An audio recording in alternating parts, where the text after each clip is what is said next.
With war rolling at us dog, we here to bring the truth. Jar open this podcast, we breaking through the fake news. They try to silence us, but we will be subdued. We're bearded alpha males here to save the youth. Spitting fire on the mic with the bass Christian takes. Exposing the lies, keeping the demons at bay. We ain't afraid to speak up, we won't be swayed. Jar open this podcast, where the truth is laid. Jar openers, cracking open the lies. We're rolling Atlas up, we're here to rise. Bearded alpha males saving the youth from the godless demons, spreading the truth. We ain't playing games, we're on a mission to awaken the masses with our intuition. Pulling out the corruption with no inhibition. Jar open this podcast, sparking a revolution. We're not afraid to stand tall in a world full of deceit. We're the voice of reason, bringing light to the street. Keeping it real, never missing a beat. Jar open this podcast, where the truth meets the heat. Jar openers, cracking open the lies. We're rolling Atlas up, we're here to rise. Bearded alpha males saving the youth from the godless demons, spreading the truth. Jar open this podcast, where the truth will never cease. Join us on the journey to bring back peace. We're rolling Atlas thugged, fearless in our release. Jar open this podcast, where the lies will decrease. Game time. All right. How's it going? Good to see you. Yep, you as well, brother. Had to skip a couple episodes here this week. Been a busy, crazy week going on. See a few people in chat already. What's up, Earl's daughter? What's up, TNT Cycles? You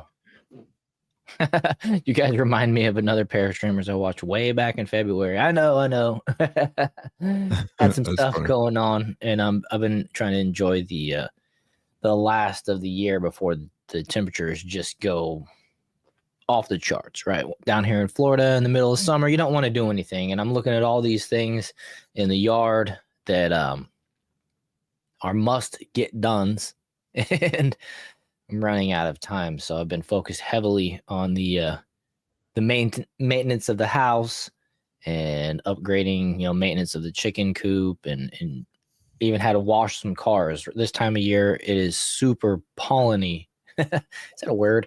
Yeah.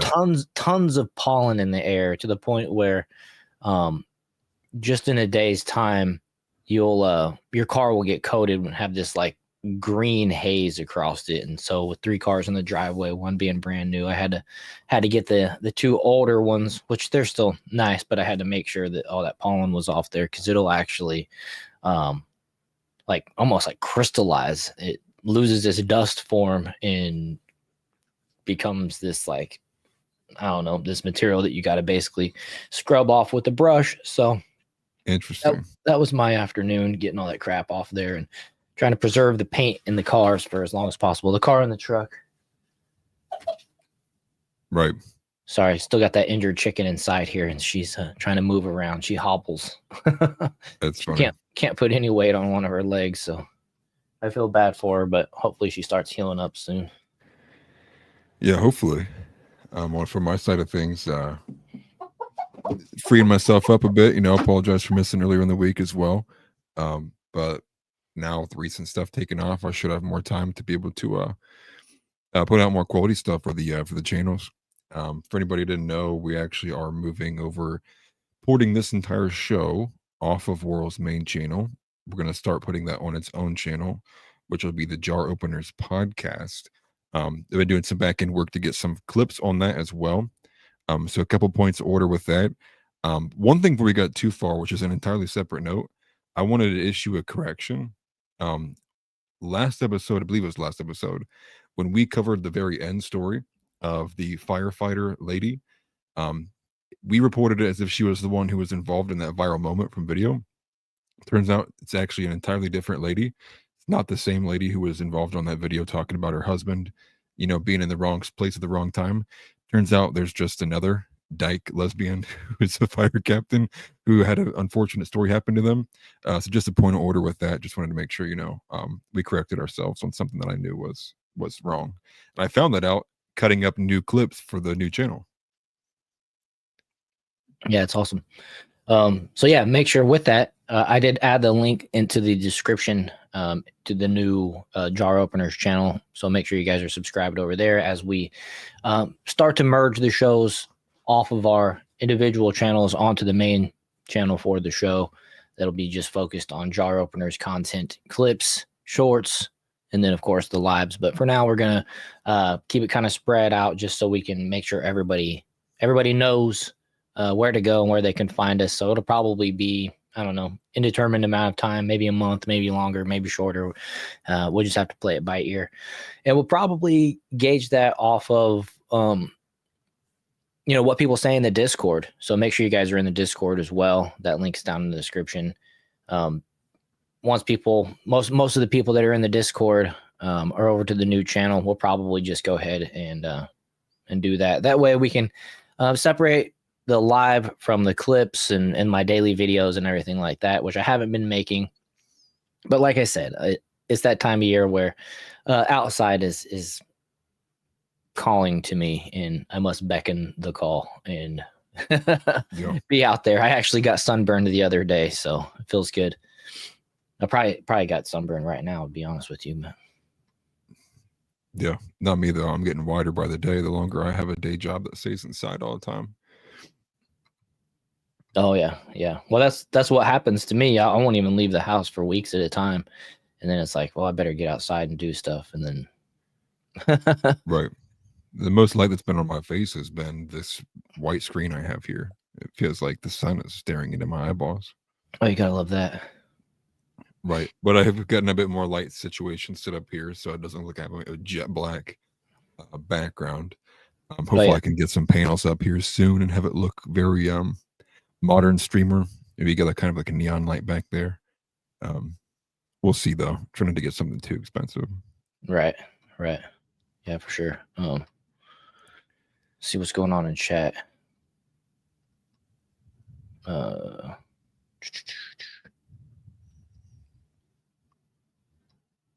know there's some bad weather going around through the Midwest over the last 24 hours.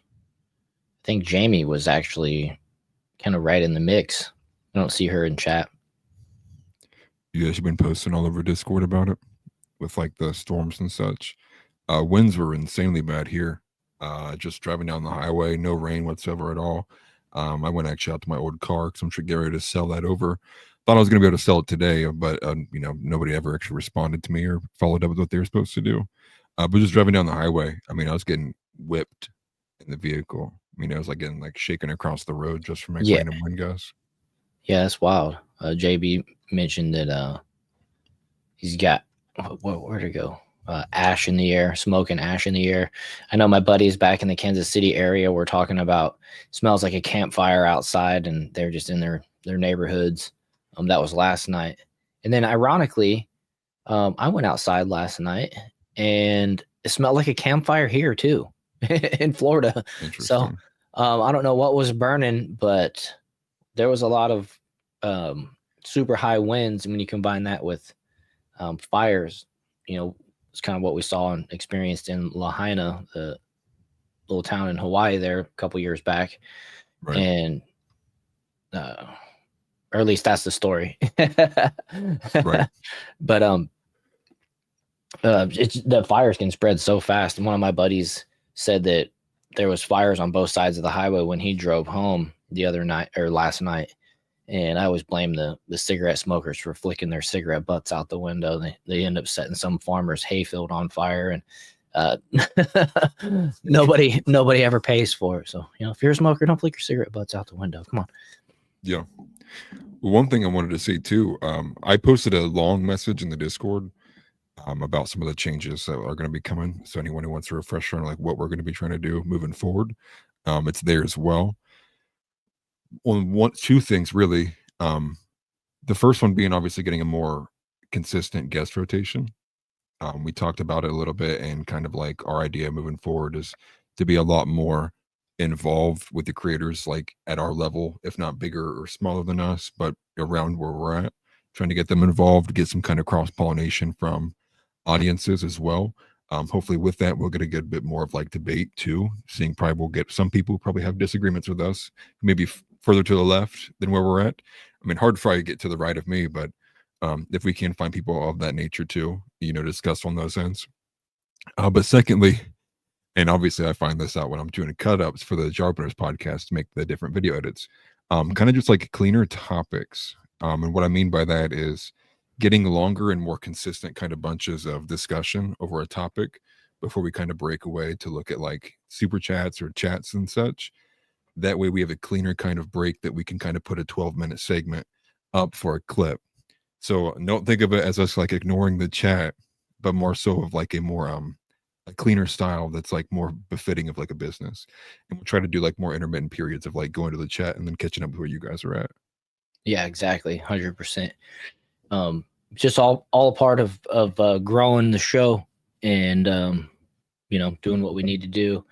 Also, it integrates the chat together in one place, all the likes in one place, all the, when you guys share the lives, when you share the videos, it consolidates it out all into one place.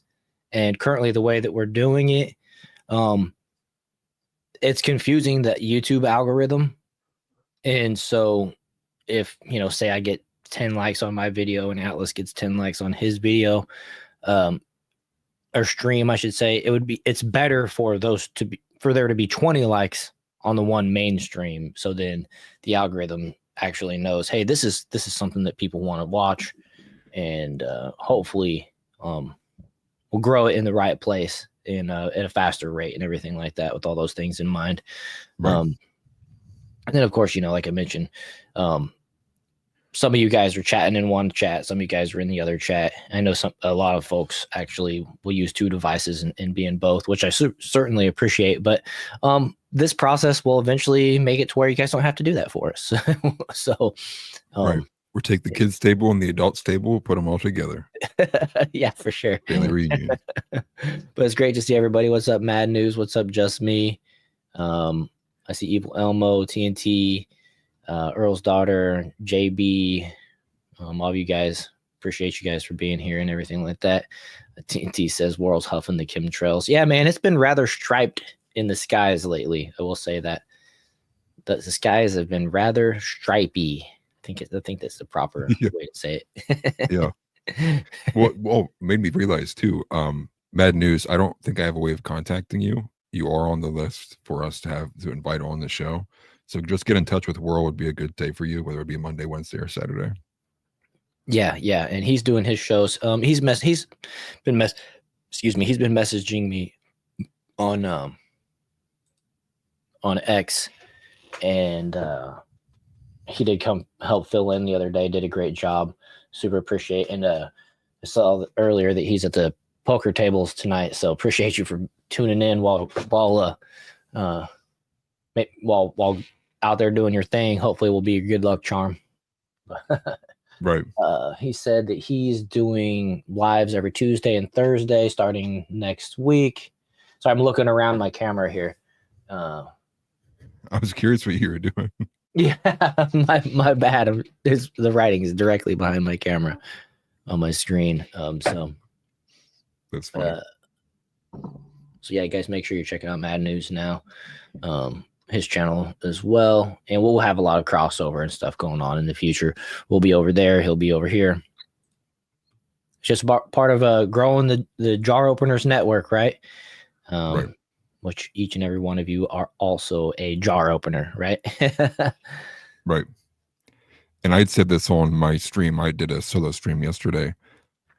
If you guys have any like smaller other creators that you watch that you think would also be game to be able to do a show back and forth, definitely put those in the Discord in the guest submission, links to their stuff, as well as probably an easy way we could, contact them.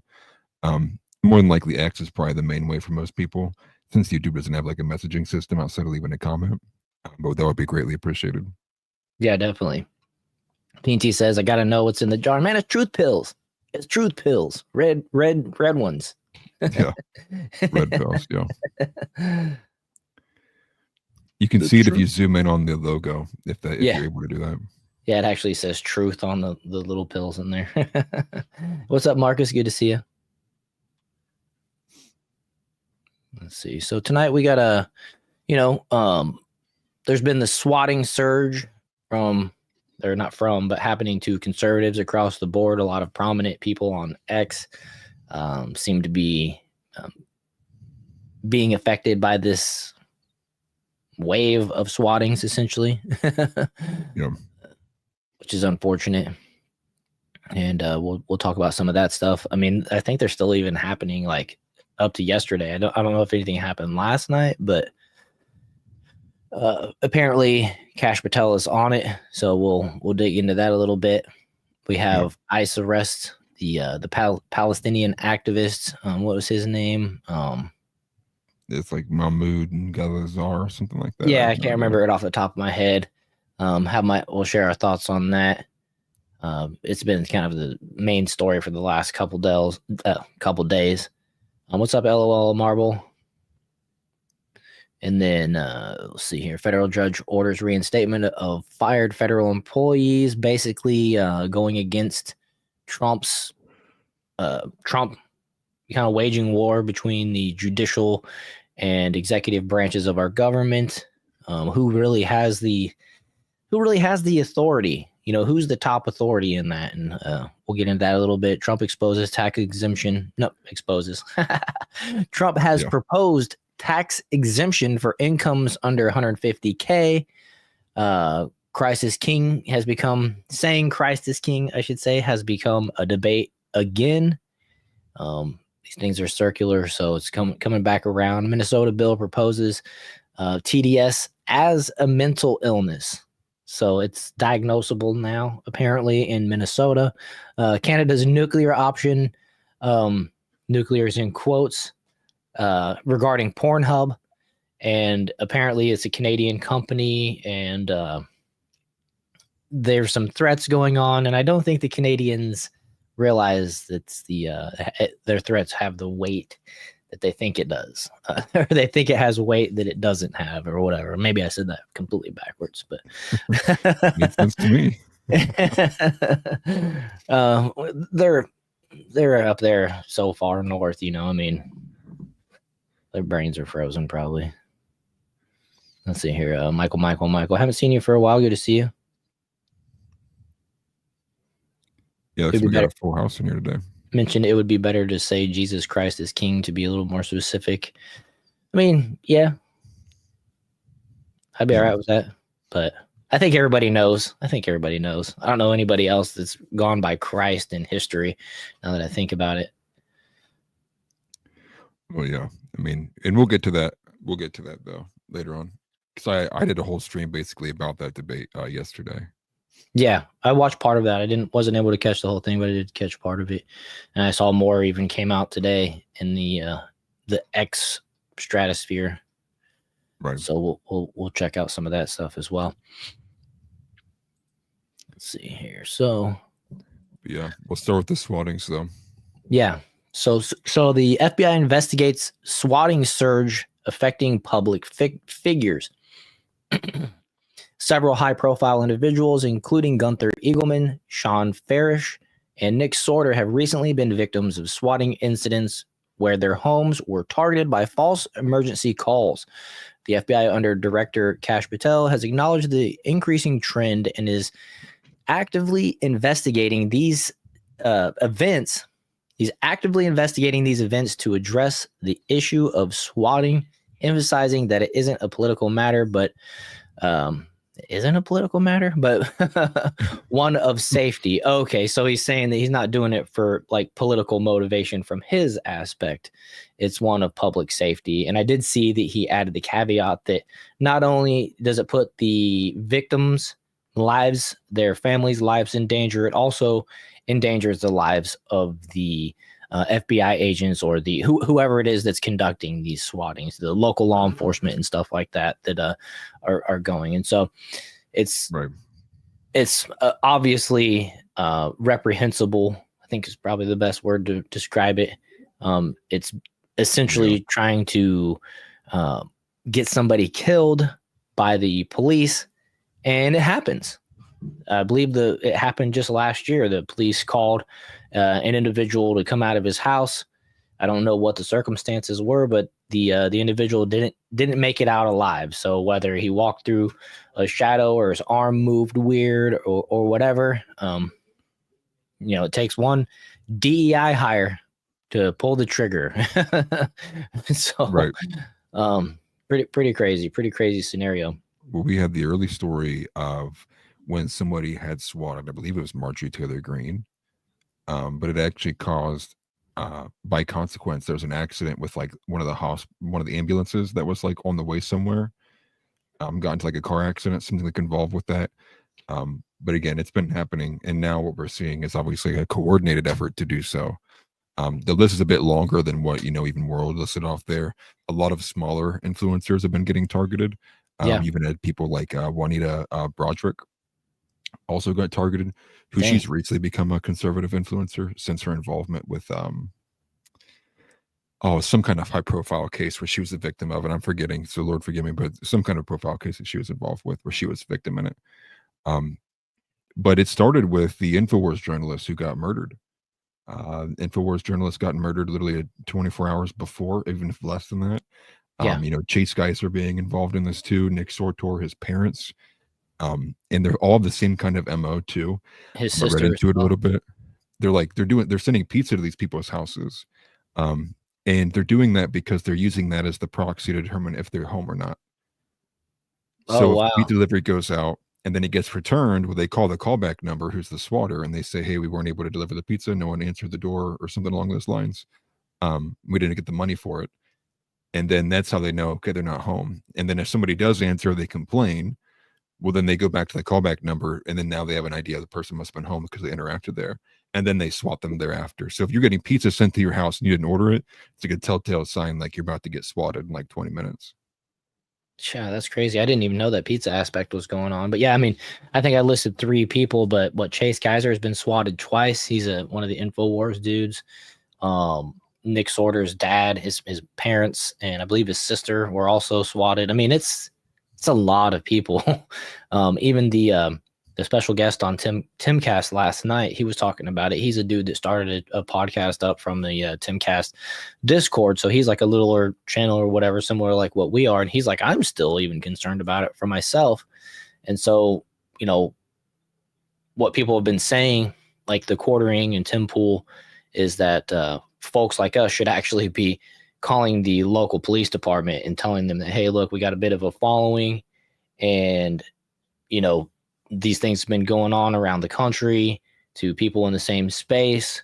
Here's who I am, blah, blah, blah, to kind of introduce yourself and kind of help the tensions in these situations be eased by more information, basically, in relationships. So it's pretty crazy how Right. How people have to change their lives around just based on this type of stuff. Well, I think when I'd heard it from, and I think I might have heard this off of maybe it was from the Temple podcast, but this is kind of an early sign of what to expect this summer. I think with the way that people are going to protest, but I use that word lightly. It's never really a protest for very long before it turns into a riot or just full out just vandalism or some kind of like attack or assault or a gang attack on something. And you kind of look at this from the frame of what we see with Luigi Mangione and what you're getting from like Bill Burr. So you combine all these elements together, right? Bill Burr had basically said, that was a good thing that it had happened. And he said something like free Luigi, something along those lines. I forget what interview he was doing it with. Yeah, I've heard it. I can't remember what he was doing it on. Was he talking to like Jimmy Kimmel or something like that? It was like a high profile interview. I can't remember who it was, but yeah, this the second time that he's gone to the well and said free Luigi, which, I mean, Luigi Mangione is accused right now of murdering somebody in cold blood. And that's right. not a good look for Bill Burr or the Democratic Party, if you ask my opinion. But right. Well, I mean, I think either you look at it from this perspective of he sees the writing on the wall and he's like, yeah, like definitely get those millionaires. Like I'm not one of those millionaires, like, or, get one of those billionaires, however that phrasing is at. Or maybe he just genuinely feels that way. But this is also, again, I mean, a couple of days removed from Hashan calling for Rick Scott, something, for a call to action against him. So I would expect when the weather begins to get warmer nationwide, we're going to see a lot more of these kind of very politically motivated well, it's hard to say anything besides attempted murder, right? Because that's what swattings are. But I don't Right. just expect that kind of political warfare, civil war kind of stuff to pick up Politically more on the weekend. motivated attacks, right? Right. Something like that. And you're Right. right. Granted, down south it's been nice weather here for a decent amount of time. This hasn't been nice weather all over the country, and some of these states, that are further north, essentially seem to be kind of the hubs of where we see a lot of these political, riots, protests, that type of thing. Portland is up there pretty far north. So is Right. New York, all that type Right. of stuff. Yeah, and I kind of think of it a little bit as it's just so sad to see sometimes, but there's probably, and people in the chat have probably seen this as well. There's another kind of viral video going out and it starts a little late, and I haven't seen the full context of it, but I've seen it multiple times on my feed now, where it seems to be, it looks like a Mexican like teenager or high schoolers, a Mexican high school guy has like this black girl in dreads by like her hair, and he's like restraining her the entire time. Oh Um, yeah, ultimately, like she keeps fighting back, and he eventually, like, I think it's like a laptop or something, he slams her head into something, it's a but desk. a desk. And I see quoted a big kind of very Black Lives Matter kind of individual quotes it, and the entire thread is like how they doxed where this area was at. We know who we need to be going after. They're like listening out. And it's just like a threat of all these people, like just based on race. Like, I know there was black men in that. I know there was black boys in this classroom, and they were scared of a Mexican, like all these kinds of things. And it's like a tweet that's got 40,000 likes on it. And it's like they're all liking the fact that they want to go fight on a video that was like 40 seconds long.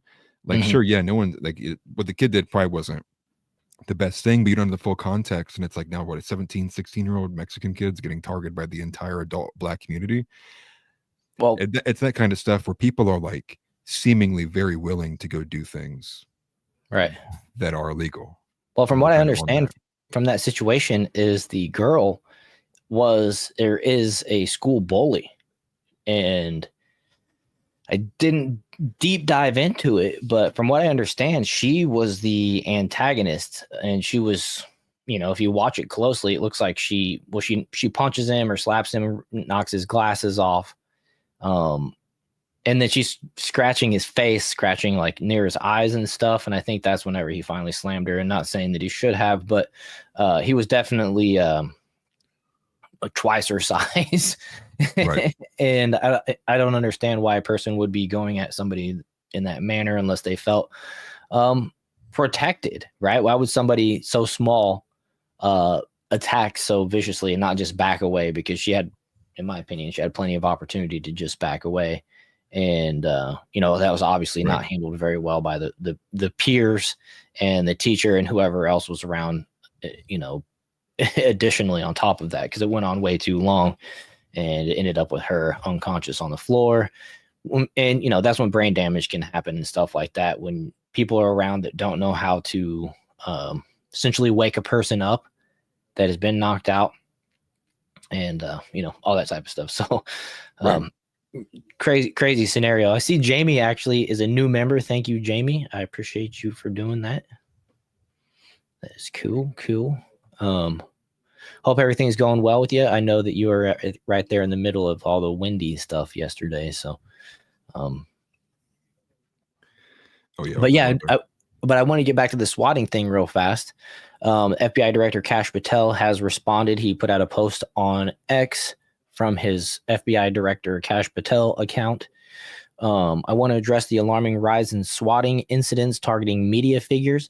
The FBI is aware of this dangerous trend, and my team and I are already taking action to investigate and hold those responsible accountable. This isn't about politics. Weaponizing law enforcement against any American is not only morally reprehensible, but it also endangers lives, including those of our officers. That will not be tolerated. We are fully committed to working with local law enforcement to crack down on these crimes. More updates to come. And the reality of the situation is they're probably never going to figure out who these swatters are. I think the Quartering tried to claim that they caught his swatter and a lot of people assumed that that was the same person that was swatting everybody before, including Tim Pool and some of these other people. But Tim Pool doesn't believe it's the same person, to be honest. And from the way that I've heard it kind of broken down, these types of attacks can be conducted, fairly easily. I hate to say it. You know what I'm saying? Yeah. Well, easily, but also like via hitman. Like right. Tim was also explaining that like he believes that there's these individuals who coordinate these attacks just pay people to be the ones who dial the number. Right. That way it gets traced back to them, like the kind of the hatchet man, if you will. Yeah. Instead of the one who's like coordinating this stuff. But yeah, exactly, without you're not able to use voice changers and being able to use generative AI for all this to like speak voices and say things, it's going to be just a trace of data and numbers. That's all you're going to have really to be able to find out who it is. Yeah, definitely. So unfortunately, it's, make swatting butt whoopings again. That's right, Earl's daughter. Make it go back to the good old days. Yeah, well, it's just a bit of a violation too of obviously personal safety and privacy.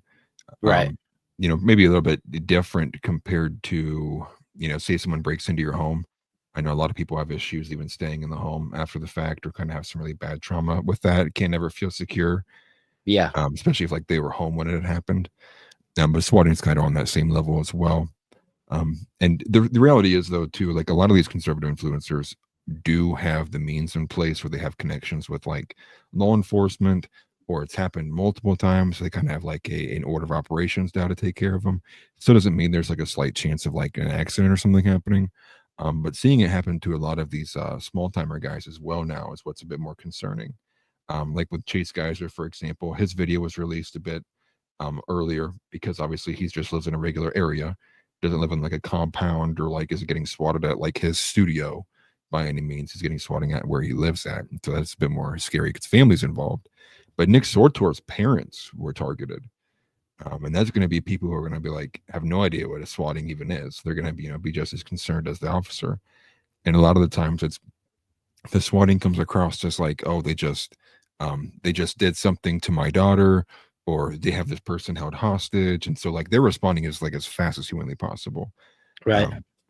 It does get a bit more terrifying to think that if that begins to stretch and becomes a bit more commonplace in what the left does, or I mean, just in general, and people want to have something politically carried out against someone they don't like, that's something to kind of fear over, because now it's like, now if you did have something actually happen where you needed the police, but you were like in a famous position where you're getting swatted all the time, the cops could be like, oh man, they're all right, they're good. But it's like now something for legitimate is going to happen. So with these people, it kind of desensitizes that. So then say somebody does move in to go do something, they probably just bought themselves an extra 10 to 15 minutes to do something, because everyone's first thought will be, oh, it's just a swatting. I've heard this all before. In reality, It might be something legit that time.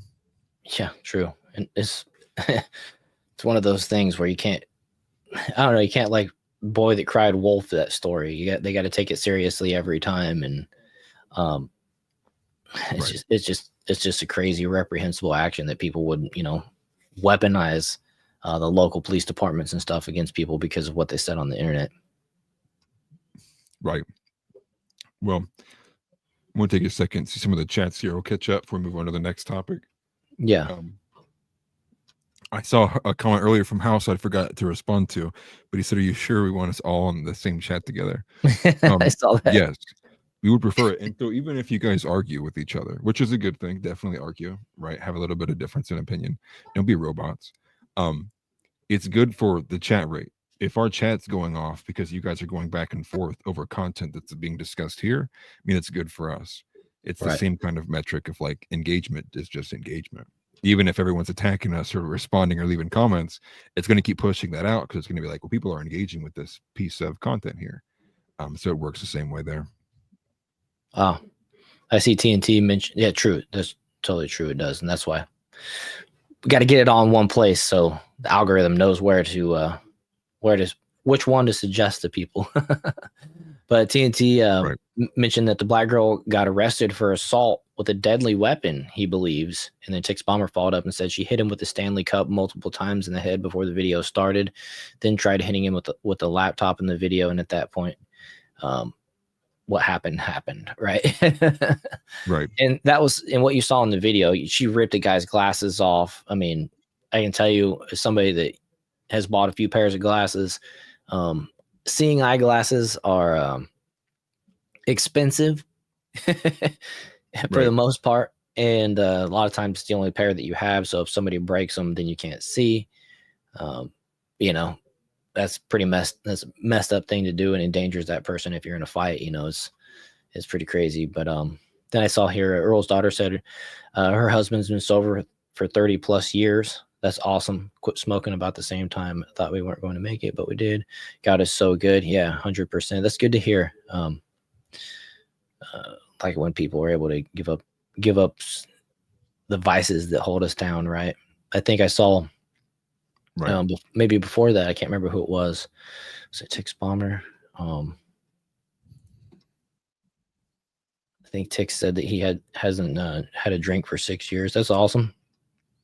Just Me said that she quit smoking cigarettes. That's got to be one of the toughest ones. Yeah. They're all tough. Don't get me wrong, but I feel like that cigarette habit is a nasty one to kick. Yeah, depending on what your your addictive personality is like, it can be a very hard thing to kick. Mm-hmm. So you gotta have the right motivations, though. I think wanting to quit just to quit's never enough.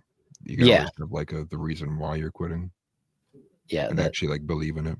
That helps for sure. TNT then said, what stops police from claiming a swatting just so they can go poke around when they don't have a warrant? You know, that's another thing, you know, reason why maybe swatting shouldn't happen. I hate to say it.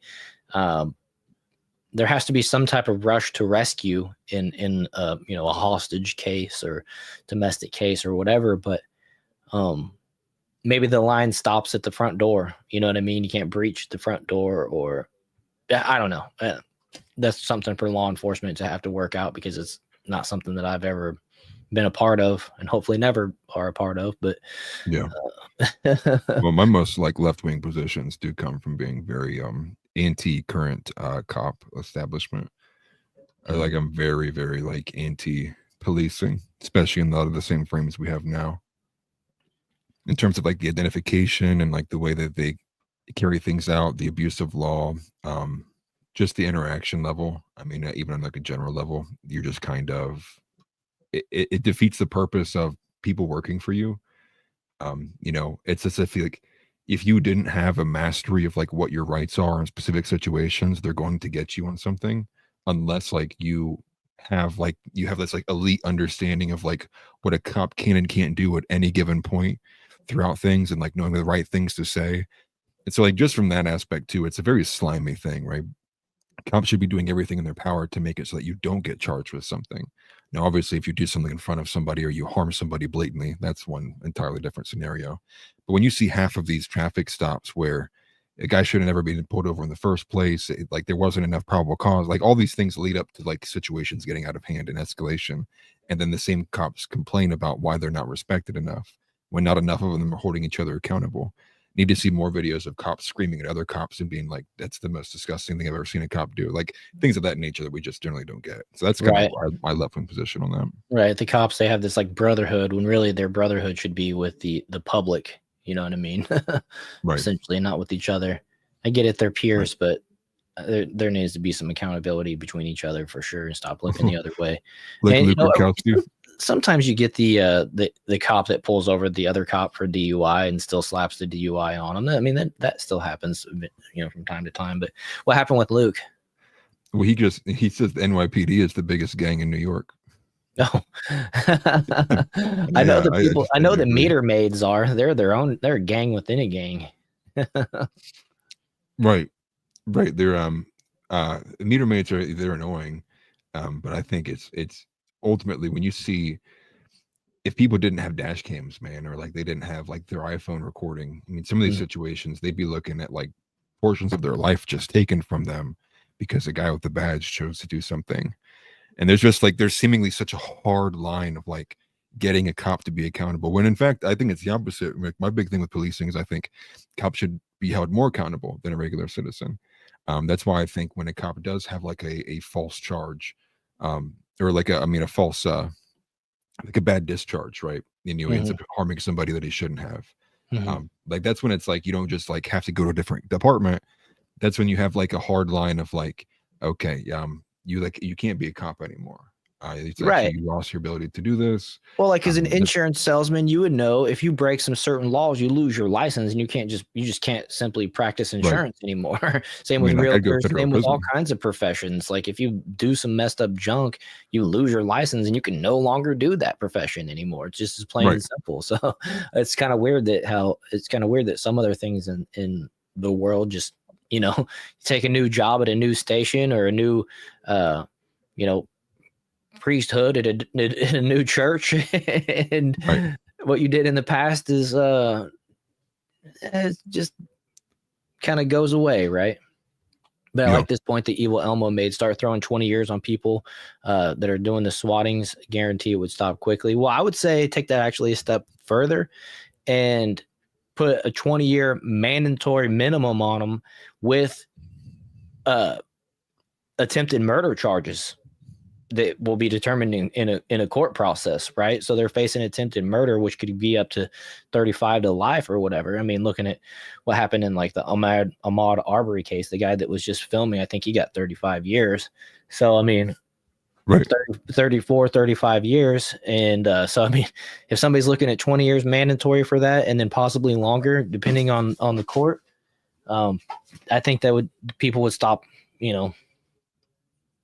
pretty quickly, or at least think twice, but maybe not. These people, they kind of feel safe the ways that they do it. Unfortunately, it's just like Mad News said that these kids are operating from their parents' basements, and we just don't know which ones that's doing it. We never will. Or using somebody else's information, and the wrong person goes to jail for it. Donnie says, I was in an empty chat wondering where my friends were. Were you the only one? There's one person watching on the Jar Openers podcast channel right now. So whoever that is, thank you so much. Eventually everybody will be over there and you won't be watching solo. Yeah. We're just going to shut everybody down or force you. Right. Click on it. But no, what was the next topic we got on here? Oh yeah, the next topic has a little bit a lot of chat here. Sorry guys. That I was we're getting deportations, man, but for what seems to be one very specific reason. I'm not too pleased at all with what I'm seeing, especially when it relates to this case. There is a video attached to this though. But his name is Mahmoud Khalil. And seeming to be like an overnight sensation, like all at once, right? Next thing you know, they found some guy who is saying bad things about America, and Ben Shapiro's favorite country.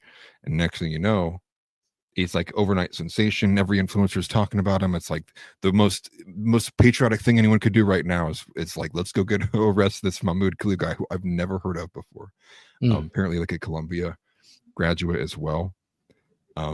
But ultimately, I think the discussion has been on from the very, very principled side of individuals is where's the line on what the First Amendment is supposed to be protecting? Right. And does it matter if you know all these things? Like, he's like a foreigner, he's like not completely naturalized citizen. But are there certain opinions now in America where you can't have, or you're now going to get deported? Right. And it's like, for me, it's like, if someone's going to get deported, it better be because they don't belong here. Like, it's secondary, like what they could say. I could care less what they're saying. You're allowed to say whatever you want. This is America, or it used to be until I guess apparently a couple of years ago. Deport him because it's like, yeah, we don't want Muslims in this country. Just say it.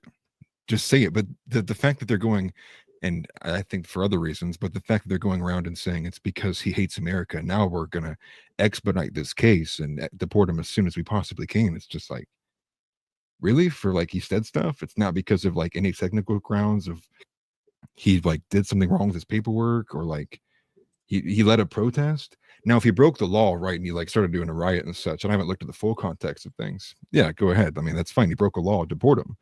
Right. But if the only grounds is what he was saying in the protests he was leading, what? I mean, like, I mean, to me, it's like, where's that line at then? And what precedent is that setting? Well, it's a slippery slope. It's an all new slippery slope. And we know how the pendulum swings. And I definitely don't want to see this type of weaponization in the hands of the Democrats. Right. They're gonna start deporting people that aren't here on a green card, just American born citizens, and saying that well, the Republicans did it to this guy. Right. And look, you got to look at the framing about this situation too. It's always he's an American citizen. He's married. He's got a green card. He's married to an American citizen, and his wife is pregnant. You know what I mean? And it's like, well, yeah, but part of the contract that he signed to be a part of this country is that he wouldn't propagandize our foreign enemies against us, essentially. And so you hear the left a lot of times saying, well, people advocate for Israel and they're the worst terrorists out there and stuff like that. And it's like, well, actually, Israel is United States ally, and they have never been put on any kind of terrorist list, like it or not. That's the reality that we're operating in. So I know the left wants to stand up here and act like Israel are the bad guys in this situation, and that this guy's behavior is justified. But that's that same mentality of these folks that are standing behind Luigi Mangione and stuff like that. It's just this dude has a contract and he doesn't have to stay here. And I'm torn about this because my initial thought was huge red flag. This guy. We're going to start deporting people. Every green card holder is not going to have to bite their tongue when they get into the political space, just because if they say the wrong thing, who knows what government agency is going to come and kick them out of the country. And then I'm like, well, unless the person's been here a long time, invested, and, actually tried to become a part of the society that we've built, a part of the culture, maybe they should zip their lip, but then I think again, okay, well, some of these folks have come from like communist countries. They should be able to speak out and say, hey, no, this is bad. I've seen this before. And so it's just one of those things where it's like, I don't know if I can get behind this whole deportation effort, although I get it, right? I get how, right. It's just kind of it's unfortunate who they're defending in the process when it's on top, when you add that to, the anti-Semitic laws, the speech laws and stuff like that. It's just kind of like the Tom McDonald song, or the good old saying is like, you want to know who's in control, look at who you can't criticize type of thing. And it's just like crap, right? Well, I mean, a couple of things. If that's all it takes to get people deported, I'm going to buy as many Palestinian flags as humanly possible, and I'm going to airdrop them over my city. I'm going to just dump like t-shirt cannon all in Columbus, man, Palestinian flags. If that's what it takes. I do have a bit of a question of like why the motivations and why this one guy in particular. But I mean, outside of that though, I mean, I'm scarred from the Patriot Act. Hyping something up to be such a great thing, name it something that's so patriotic to do. All in all, it's now was perverted and it was used against the American people. So I think there's just a consistent pattern with very out of hand governments and deep states. They leverage a crisis or a perceived crisis against the people, propagate it, run a narrative, and then get at least the 51 percentile of the American people, or the sentiment behind the voting blocks, to go, okay, yeah, we probably should do this, and then get them to say we want this for ourselves. Meanwhile, everything that got them there was kind of fake or drawn out or exaggerated. Now, with that being said, though, if we move to the position of the fact of, you know what, you're a foreign citizen, you don't have the freedom of speech in America. I'll get behind that right now. Sign me up right now. Do it right now. But that's seemingly not what's happening here, right? It's like, because I think this is going to ultimately set a precedent where the courts are going to have to rule. We need a legit ruling on this, Yeah. Because if every person who came over here on a visa or a green card, we need to have a better outline for these people of what they are allowed to say and what they can't say. Because if we're Right. doing that on the subjective basis, I mean, well, I mean, I think it's a pro too, because nobody want to come here. But also at that same purview, though, I don't like that you give this ambiguous power to the government without getting a specific ruling and then legislate it out in law. What are the specific guidelines here? Because the First Amendment, like, then is a negative law, right? It's like the government's not allowed to do this. It's not saying like here's what the people are allowed to do. It's saying the government's not allowed to infringe on this. And that's a very, very, very pro for the people. And I would just like to see a bit more set with that too. But if we go to foreigners can't say what they want to in America, like I'll just cheer it on. But at least say that though. At least have the audacity to say that and be like, yeah, we don't appreciate when foreigners come over here and they say stuff about foreign nations. But what it can't be is it can't be a very specifically targeted, like, well, you can actually say whatever you want about Guyana and is in Palestine, but you can't say this about America or Ben Shapiro's favorite country or this. It's like we have to be very, very specific and very conservative too if we're going to put something like that forward. Right. And Koi Kehoe says no exceptions to freedom of speech, which I tend to agree. I mean, I think that's pretty easy concept to grasp, and no exceptions on freedom to freedom of speech for sure.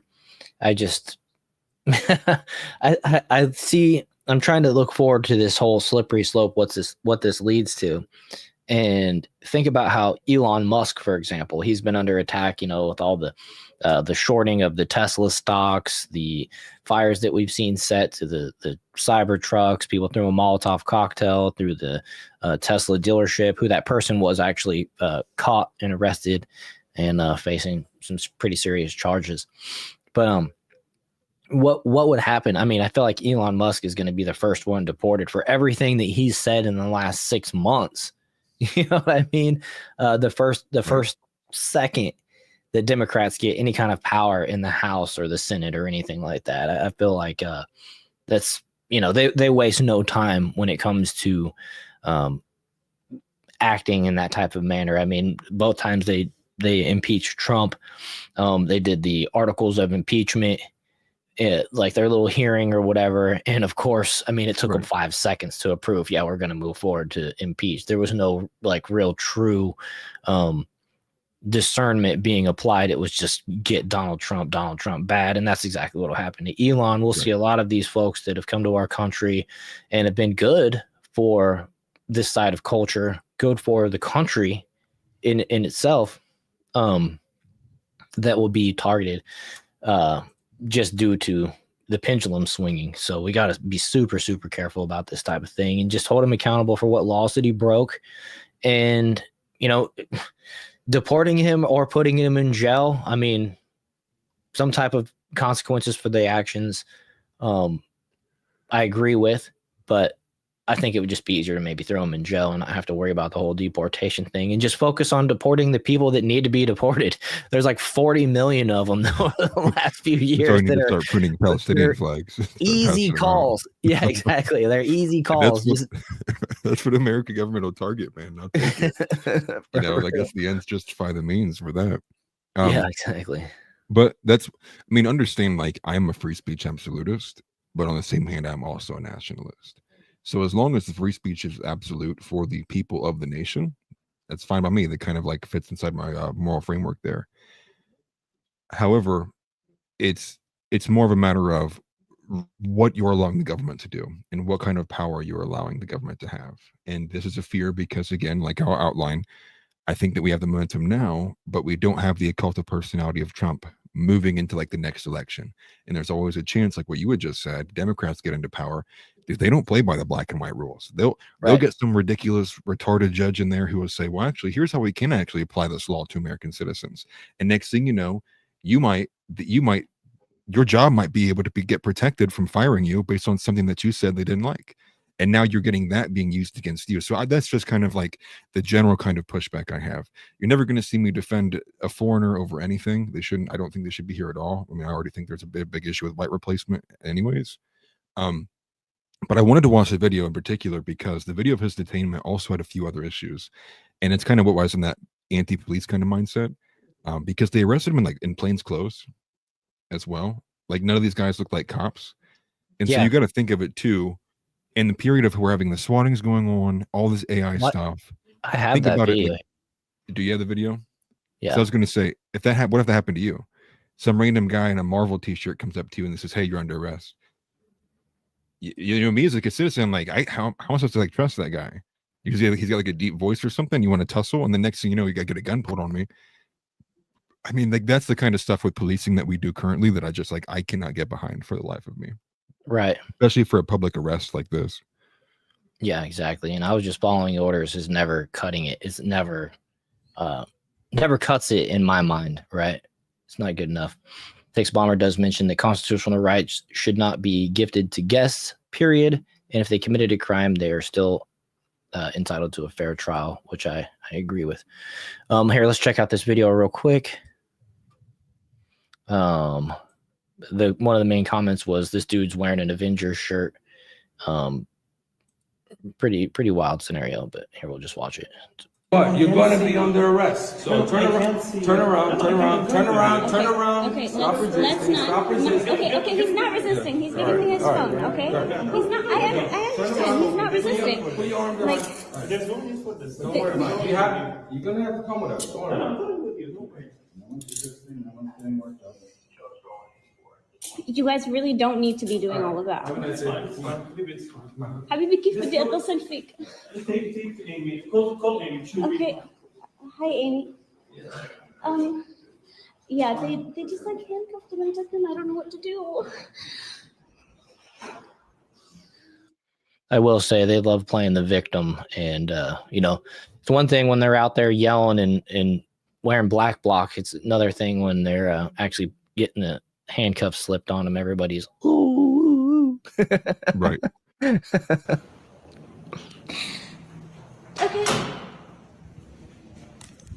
And what should I do? I don't know.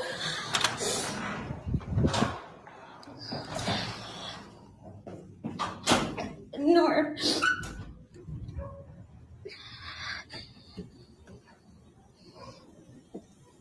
Let me ask. Can we get a name, please? Of can we get your name? I understand the lawyer is asking for your name. The lawyer's asking for your name. He's saying they don't give their names. Oh yeah, that's right. We'll be taken to immigration custody at 26 Federal Plaza. I'm sorry. Can you repeat that? We'll be taken to immigration custody at 26 Federal Plaza. She said they're taking him to 26 Federal Plaza.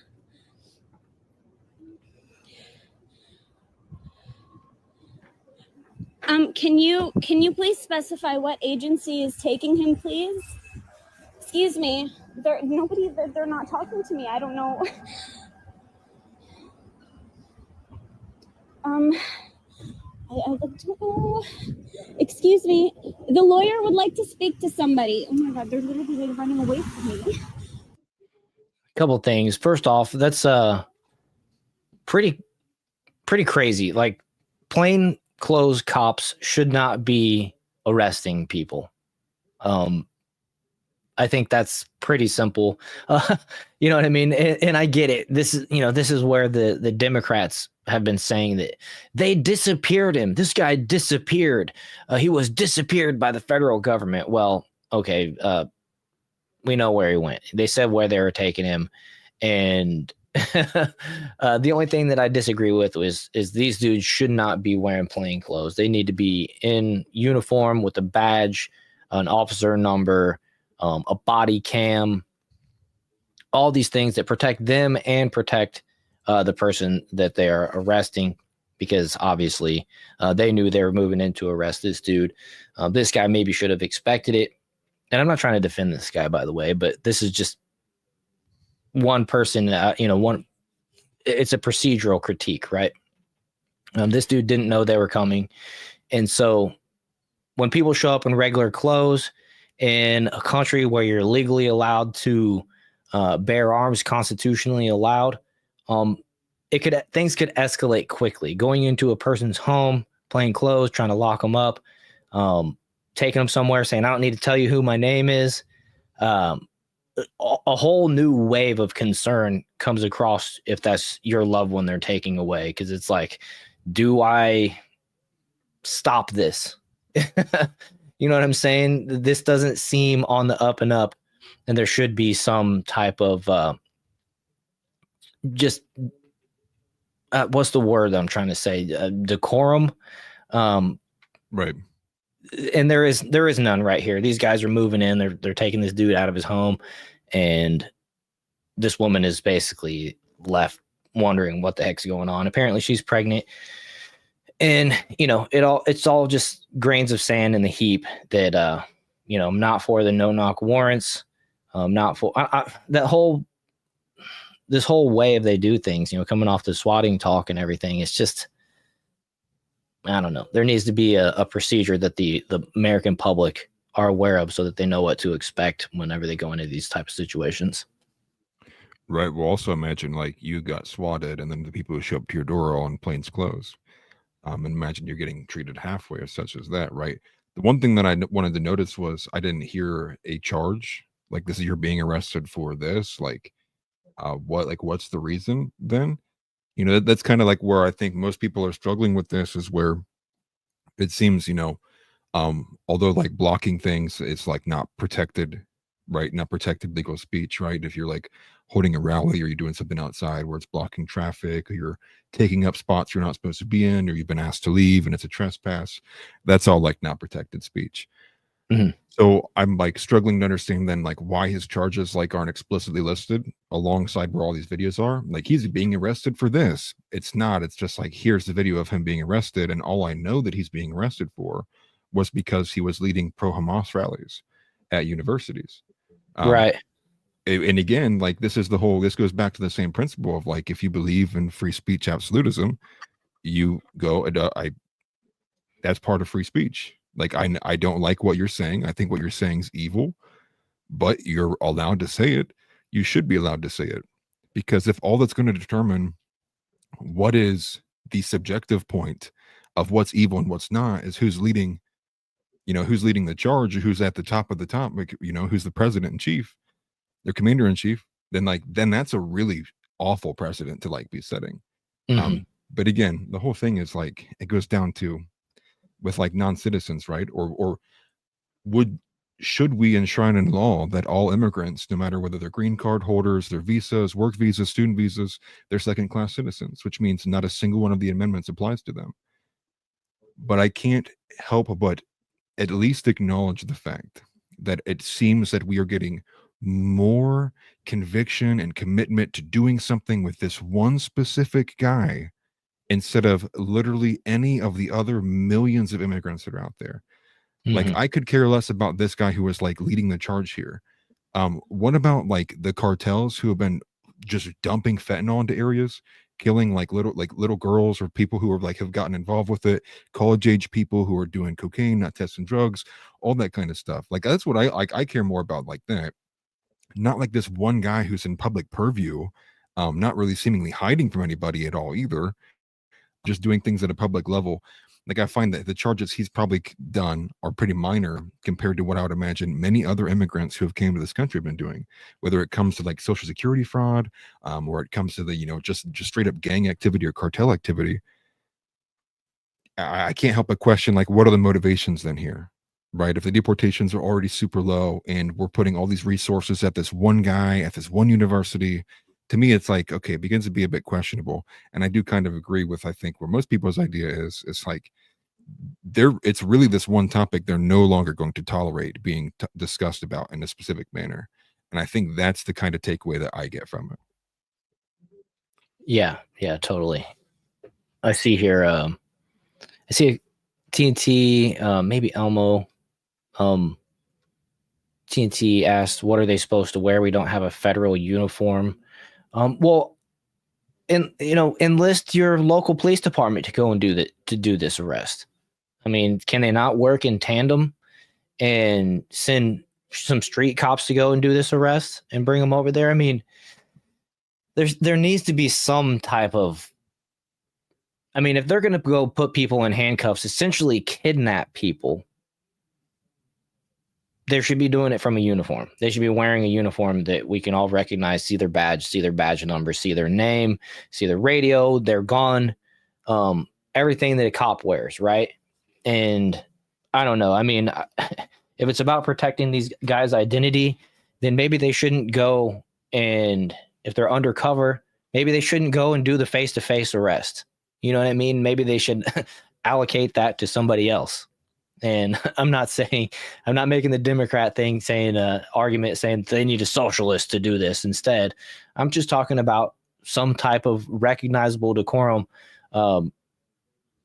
recognizable uniform to provide, like, you know, some type of order, so that we don't just become accustomed to dudes wearing street clothes coming and throwing people in handcuffs and hauling them away. At least the Chinese communists, when they come to weld your door shut, they're at least wearing the CCP outfit during COVID. You know what I mean? Or they coming and throwing people in cars to literally disappear them during COVID. At least you know who's doing it, right? To me, it's no different than, you know, as a homeowner that you know, if somebody comes in my door at night, the first thing I'm grabbing is my weapon. And you know what I'm saying? And it's not a good scenario. And so there needs to be a better, you know, and especially after all the body cam controversial and stuff like that. Why are these cops not wearing body cams? I mean, I thought that's become universally accepted norm that a cop wears a body cam even during a traffic stop. I mean, if they can wear them during a traffic stop, they should certainly do it in this type of situation. But and even, you know, in the swattings, the raids, everything. Well, there's no trust. I mean, that's zero trust. That's why the boyfriend of what was it, Breonna, whatever, the no knock raid, and the boyfriend shot the cop. Yeah, Breonna Taylor, her boyfriend shot the cop in the leg. That's why he didn't have any charges. All the charges were dropped eventually because he actually had the right to defend his home. And I don't know if those cops, I think they were in uniform, but it was a no knock event, and somebody comes barreling through your front door.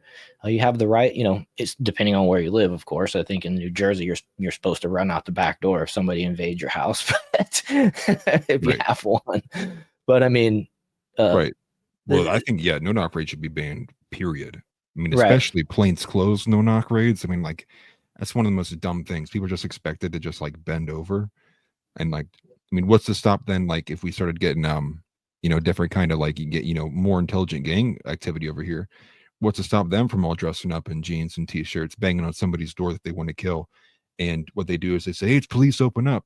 Especially if we set the precedent that, like, doesn't matter what they're wearing. If you're loud banging on your door and this is a legal thing the cops are allowed to do, I mean, you either just like get along with it or take the chance you're going to get, you know, a bullet through your chest before you even make it out the door to see what's going on. It's just, I think ultimately, though, to bring it back to like the main point, which is, should foreigners or visa holders be second-class citizens? I think yes. I've always long thought that. Like, I think yes. I think they probably should be treated as second-class citizens. Yeah. And with that, if we're already talking about the fact that they're not going to be permitted full access to the First Amendment, then that needs, I mean, all of them then. Every single one. That means you don't need due process then either. Which means then you can just profile and you say, this guy looks like an illegal. Here we go. And then say it turns out actually they weren't illegal. Well, then you can figure it after the fact. I mean, that would help to be expediting the deportations, right? If all these people who you deem to be illegals or immigrants here, whether they're illegal or legal, right? Whether it's they came here legally or not, they don't have the same rights as an actually native-born American citizen. I'm okay with that. But at least let's use it in a form that's actually beneficial, and then start deporting people on new processes that you can do, since these people don't have the same rights.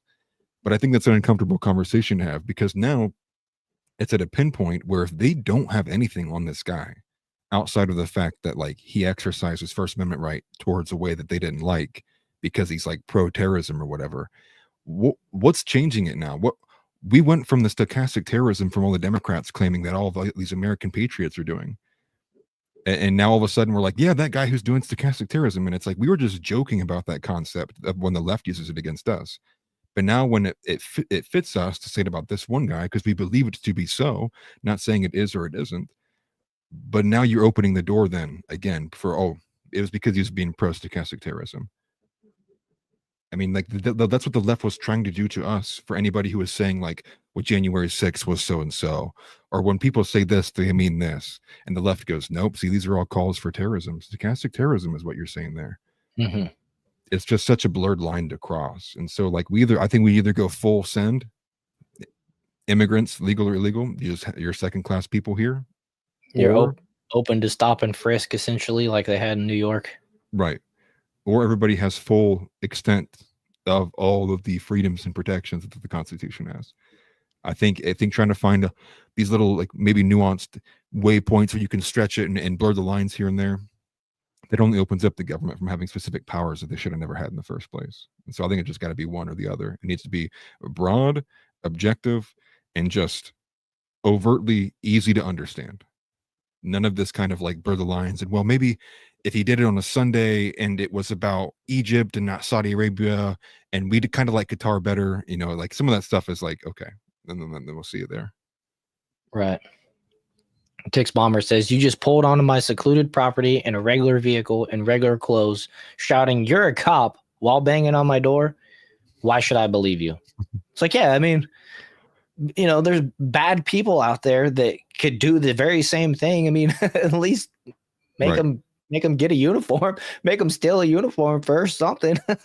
Maybe I'm creating a whole new black market, but police uniforms being for sale on the black market. But you know, it's there should be something. And I think what you said boils it down nicely, is that we need a ruling from a judge on this whole scenario to clarify if there is or isn't a differentiation between American citizen and green card holder, a nationalized citizen, or however it goes, like, right, the multiple ways that people can become a United States citizen. And is there a hierarchy or a tier to it? And if there is, what is that tier, you know?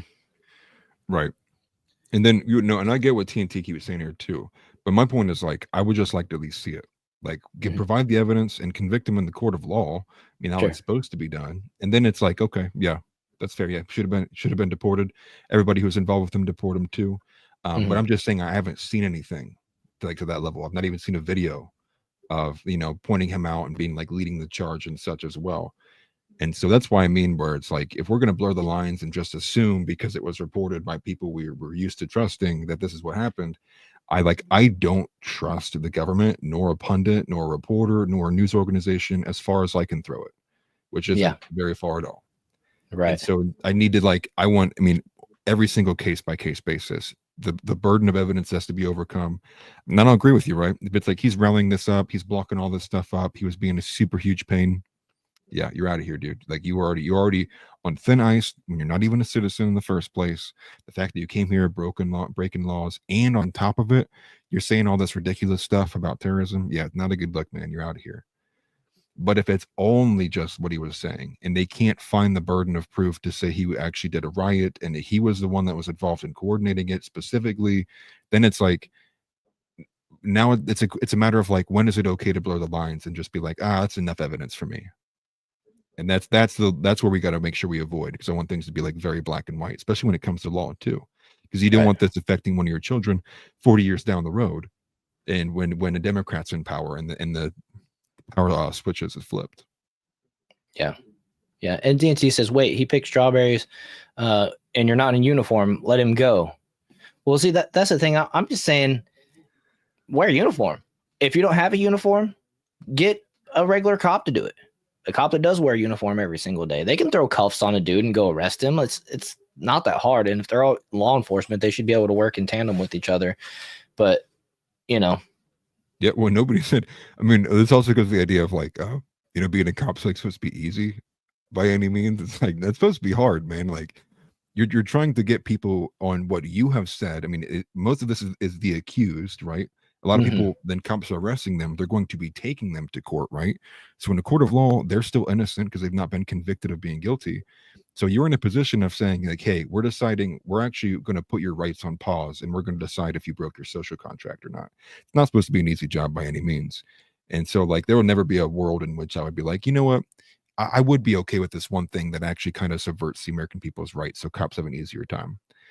To me, that's just not it. Because then, what's the point of even taking the oath, right, and swearing to protect the Constitution? If when you guys keep going to meetings and it's the blue bloods in New York, and you're like, how can we like hide our body cams more? How can we do things that like make it easier for us to get into people's homes without getting warrants? Because then it's like, what's the point of taking the oath then? If everything you're trying to do is streamlining the process that like undermines people's rights, whether someone is guilty or not, I think it still goes back to Blackstone formulation of it's better that 10 guilty persons go free than one innocent suffer. Yeah. And then TNT says the entire West Coast, nobody will help ICE. And that's a shame. I mean, Right. it's, that's super unfortunate. I think they should. And if it's in a, official capacity, then that state, city, county, whatever should lose federal funding. They don't want to cooperate with the federal government. Why should the federal government continue to fund their programs? Right. But Well, it's a shame. It's a shame that the public is working to protect these people. But they get what they vote for, and there's consequences for those actions. And unfortunately, sometimes you just got to take the hard route, which is people might suffer in this, but innocent people might suffer in this, but for the greater good, we need to deport these people, because over time, it's a huge net negative for the entire country if multiple states are working against the federal government in deportations to allow people that criminally broke into our country illegally to maintain, and at the same time giving away taxpayer funding. Only the people will only vote for it for so long, you would think, before all hell breaks loose. You know what I mean? And ultimately becomes the consequences for your actions thing once again. But so I get that. And you made that point that they have to work undercover for their own protection and stuff like that. But I'm just talking about in this particular case. They showed up to arrest a dude. They knew they were going to arrest this guy from his home or whatever it was. It's very simple. Just send a cop in uniform for this one particular instance. In similar ones like that. Right. Send a cop in uniform. Sorry, this chicken's trying to. Right. Well, what if it was to like you say someone like me or Worrell, where it's like we've actually determined that there's probably a high chance this individual probably tries to press you on like what rights they have and may be uncooperative. So we went ahead and made sure that we're going to assign plainclothes officers to this warrant we're going to serve for them. Like that's what I don't appreciate, right? That's what I mean. It's like undermining like very like rights, but doing it so close to the lines where it's questionable of like should they be doing that or not doing that. But I'm the nationalist here, so not to make like I'm making a case to protect foreigners, all these illegals in here. I mean, you can imagine how quickly we could get things done if we through the IRS and W-2 verification for payments. What we did and what we decided to do was actually, if you're Mexican, if you're Chinese, if you're Afghan, if you're literally any other race that's not white, you need to go sign up right now with your county clerk, provide proof of address, your cards, your citizenship, your social security number. And if you can't find that out, you're going right to ICE. You're going right over there because we are in a crisis. But like, we're not doing that. Right now, we're arguing over like, should people have rights or not as second-class citizens because we want to find these just dumb ways to go about these things when it could all be so much easier. Could you imagine how healthy the country would be if we just survived like 6 months of like, oh, government's so racist, and then 30 million illegals out of here later? No one would care. Like, aren't you so glad we pulled all those people in and we got all these guys out of the country? Isn't it crazy? They called us racist for like 2 months in a row. Well, glad America's healing now. Right. And like that's the extent that I would be going. Right. And so, I mean, frankly, on the surface, I don't care if this dude gets deported. I ain't got no, you know what I mean? I don't think that anybody should be supporting terrorist organizations in our country, coming in as a guest or whatever. I'm just basically concerned how that power would be wielded in the hands of the other side. You know what I mean? Right. Yeah. Even white people. Yeah. Everyone. Go to your county clerk office, man. Provide paperwork or go to ICE. Like the problem would be over in like a couple weeks, dude. Especially if you shut off like any way for them to get paid. Like say they're like all of they got like just jammed up on that. And obviously that's like it's a huge power reach, right, from the government to to bank someone, pause all of their government kind of processes with ID and stuff, driver's licenses, things of that nature, where everything just is shut down until you prove citizenship. That's a huge kind of reach of power play from the government. But at the same time, it's like, how are you going to get these people out? There will be lines that have to get crossed, and part of it is the fact that you have to wield power to gain power, especially if you want to limit power coming forward as well too. You got to understand, like, is there a right thing to do? Does this justify doing this? Because you got to look at the fact of what the previous administration did was entirely illegal. It was meant to destroy the country. And so sometimes you're put in a position where it's like, okay, now we're going to have to kind of change the rules. Otherwise, we may not get what we needed to get done in our 4 years. And the problem continually get worse. And you got to have like this forward vision of not just being concerned about present time, but like, will this secure the future for our children 20, 30 years down the road, what we're doing right now? Or are we just still playing ball short term, 2 years ahead, 3 years ahead? And that's kind of the mindset the right's got to start working with. Mm-hmm. Tex Monitor makes a great comment. We need to enforce the laws we already have and stop adding more. That's the problem. And police accountability is still disgustingly non-transparent. And yeah, that's 100% the truth. I hate being one of these individuals out here. I hate if I ever am, but I don't like when people are like, oh, we need a law for that. There needs to be a law to make that illegal. Anybody creating more laws, they're basically increasing the size of the federal government that we have to support for law enforcement and judges to uphold these laws. So I'm all for fewer laws, smaller government. That's for sure. Right. Once you put it in law, I mean, it's not going away.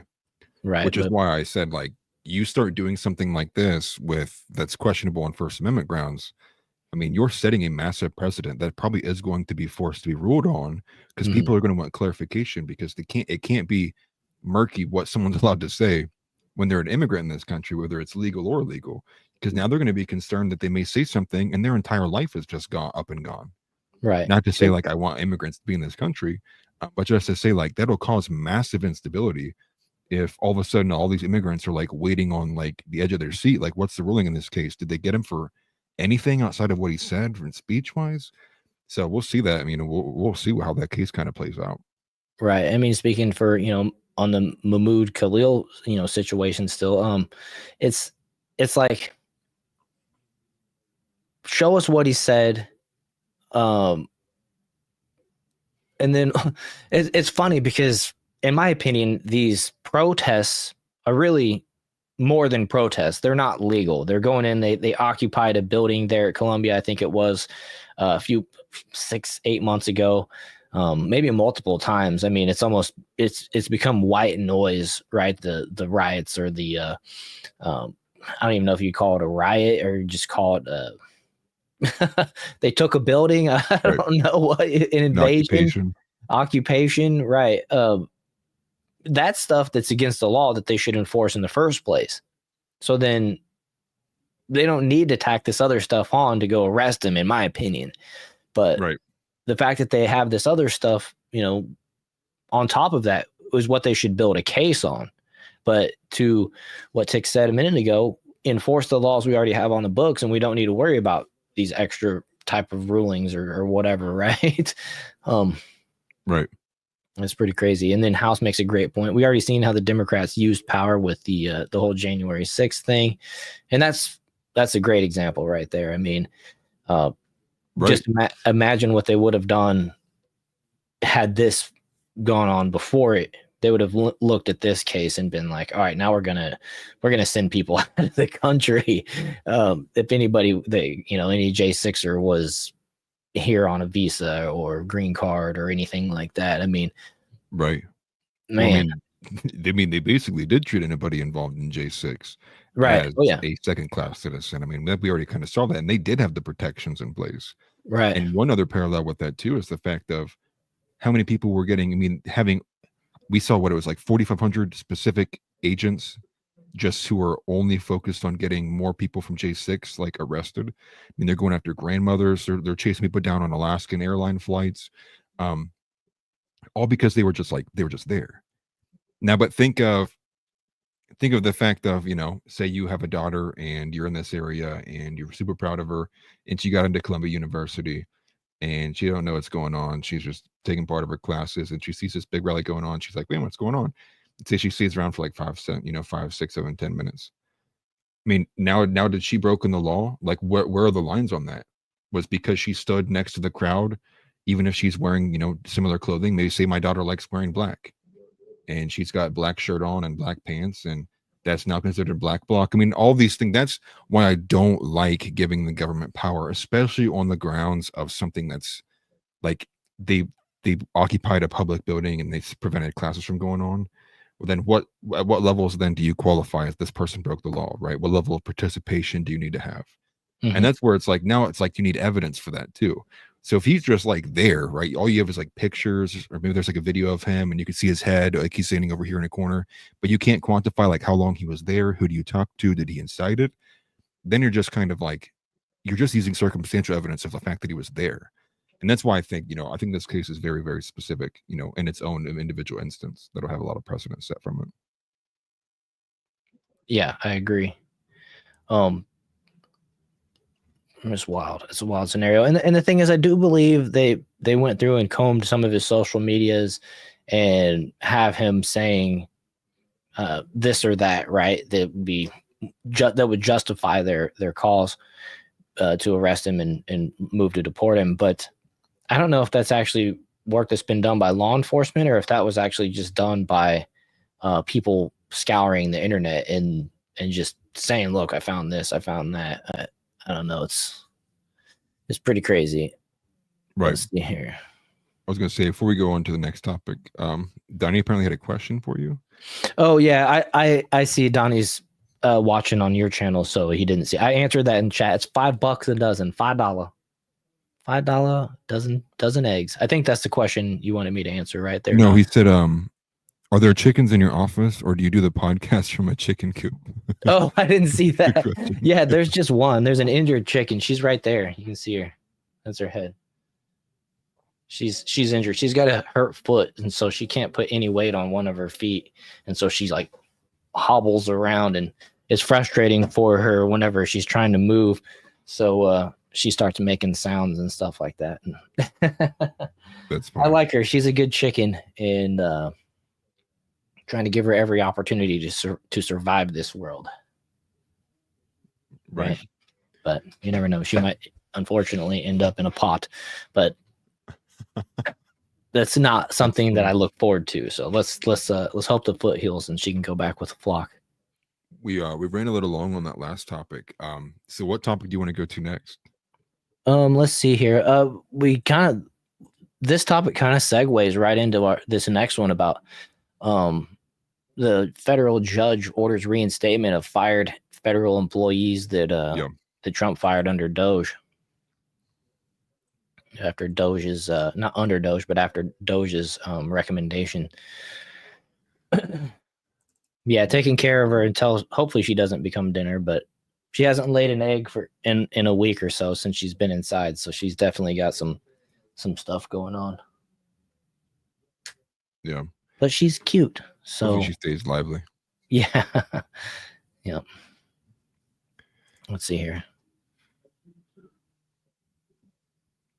Yeah, both channels are going today, Tix.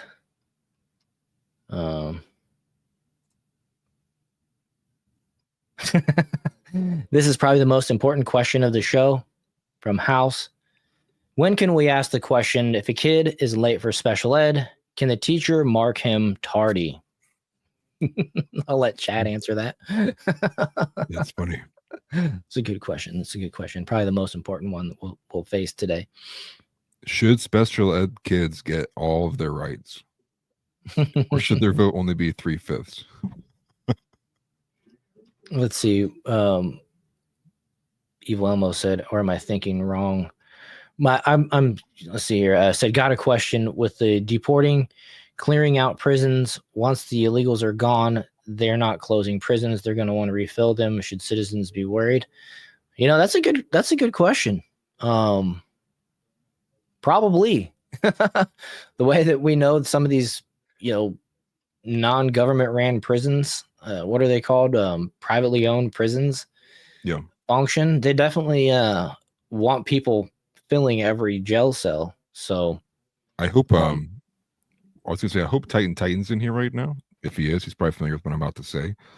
But when it comes to the prison argument, something that I'd actually never thought of, and it's kind of new to me, but I've accepted it, and I think I kind of like it, is the fact that prisons used to be very temporary. Like they used to be, because it's from Stone Choir. This is an argument before from Stone Choir. Prison used to be very temporary. It was basically like a holding area until they decided what your punishment would be. It wasn't meant to be the punishment. It was meant as like a temporary holding bay until they decided what they would do with you. And what it seemingly kind of replaced is the fact that before you would get to the execution, you would also get exile. You would get literally banished from the land. That would be kind of like if they wanted a lesser form of punishment. To the borderlands with you. Yeah. And they would just take you to the border and they'd say, never come back. Like, you're gone. Literally never walk here, show your face ever again. And so, I mean, ultimately, I think then, in my opinion, I would like to see prisons just entirely just destroyed, you know, shut down. And we either decide, did this person break their social contract enough that they should be deemed a threat no matter what other country they go to? Or was it to a level of which they've broken it here, but maybe they're not deserving of losing their life? Maybe they get a second chance to restart in Mexico or Canada. And we just say, hey, you're going over there. Now, back in the day when there was not less of like secure borders, there was less of a problem. They just take you to the edge, like here's at the end of the river. And they'd say like, never come back. Like just go across this line and never come back. Because I think ultimately having this entire industry revolved around people who are have huge chances of recidivism. And ultimately it becomes, you know, they get broken down mentally, like they're just destroyed people, or they get harder, right? They get in there, they become more hardened because they're surrounded by all those people. I just don't think it's a good method of operation. It takes up a lot of space, a lot of energy. And ultimately it's like resources. Yeah, resources. Just take them to Canada. And if Canada doesn't like it, I mean, then you deal with them, and you decided to do that. But isn't that what Australia's for? Yeah, right. To everybody, yeah. You know, if Australia was closer, it'd probably make a lot more sense to do that. Good day, mate. Put another shrimp on the barbie. Peace on out. that would increase shipping. My wife needs me real quick. Daughter. Okay. No, you're good. Yeah, go do your thing. DNT Cycle says Tim Pool's island theory, banish them to the island. Good luck. I mean, yeah, when it comes to, you know, thankfully I've been able to avoid the whole prison jail my whole life. So don't know a whole lot from experience, but I do know by the way, good night, Earl's daughter, if you're still around. Appreciate you for being here. But when it comes to these privately owned prisons, man, it's just crazy. Like, trying to think how I want to say this. I mean, I guess let some of them close, right? Fewer people in prison would be a good thing. Hopefully they don't start coming up with new crimes. I mean, it's kind of funny because I just got done saying enforce the laws that we have on the books.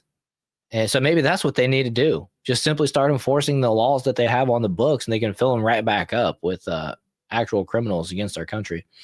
Let's see here.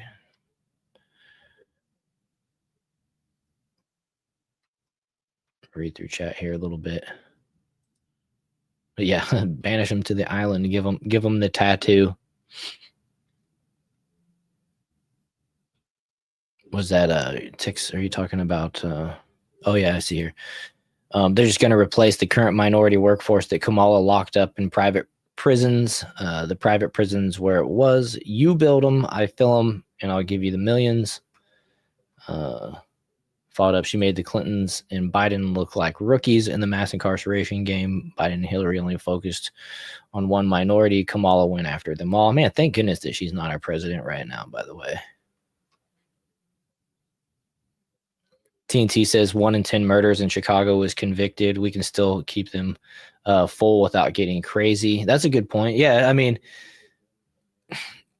focus on the criminals that, I hate to say, belong here, but the ones that didn't come to the country and abandon their own in the first place.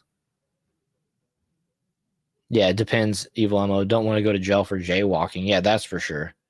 I definitely don't want to see things get ramped up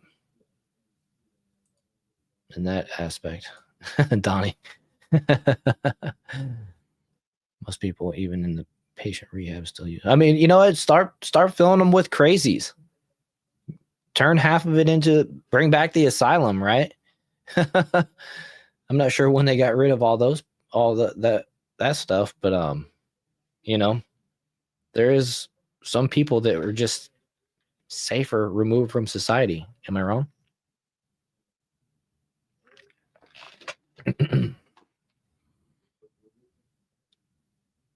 And that's the other thing too. Yeah, most people that go to prisons aren't even you'll lose your audience then.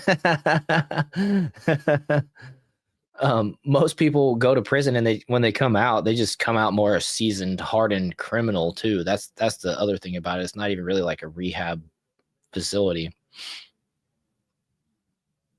Maybe start forcing them to do Bible study, and that's the only thing they can do.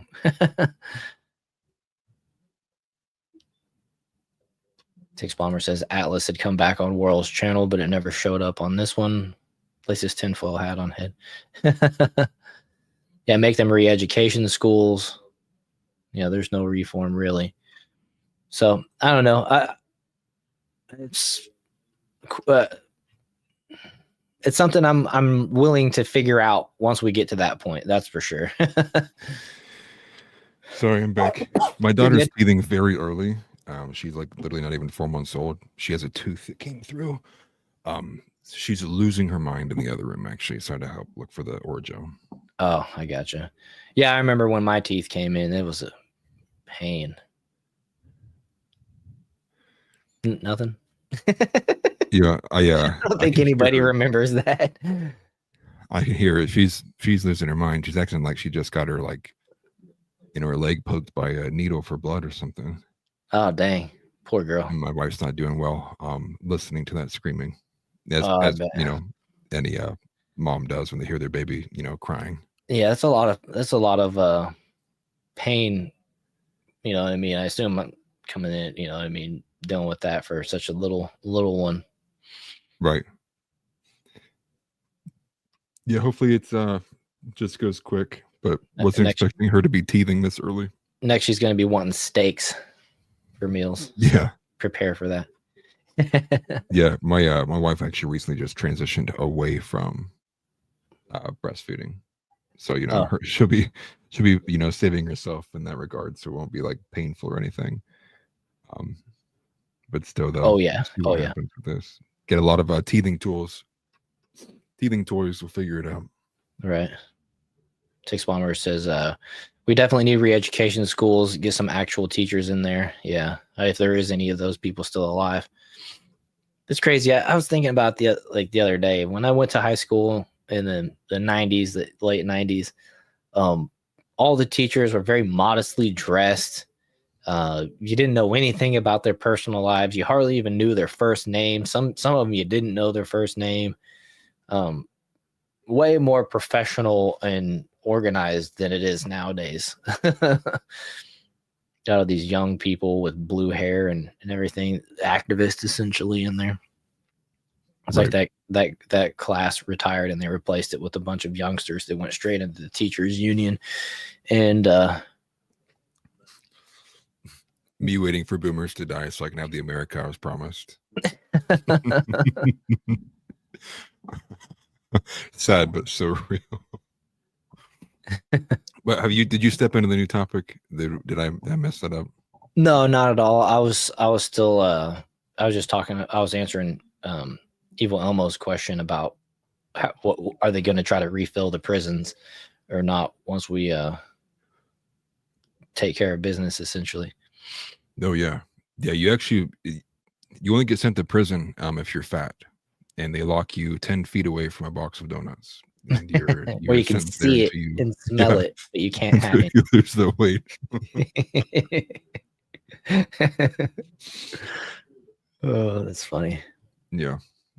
And then when you think of a donut, you just think of the pain that you were in when you were in prison. You're like, I can't eat donuts anymore. Yeah, that's the scarring. PTSD. So, federal judge orders reinstatement of fired federal workers. In a recent ruling, a federal judge has ordered the reinstatement of thousands of probationary federal employees across 6 departments who were terminated by the Trump administration. This decision is part of ongoing legal challenges asserting that such firings were illegal. The administration, however, argues these dismissals are within its executive rights and views the court's order as unconstitutional overreach into presidential authority. Discussions and reactions on social media show a polarized response, with calls for judicial impeachment contrasting with support for the judiciary's role in checks and balances. And to me,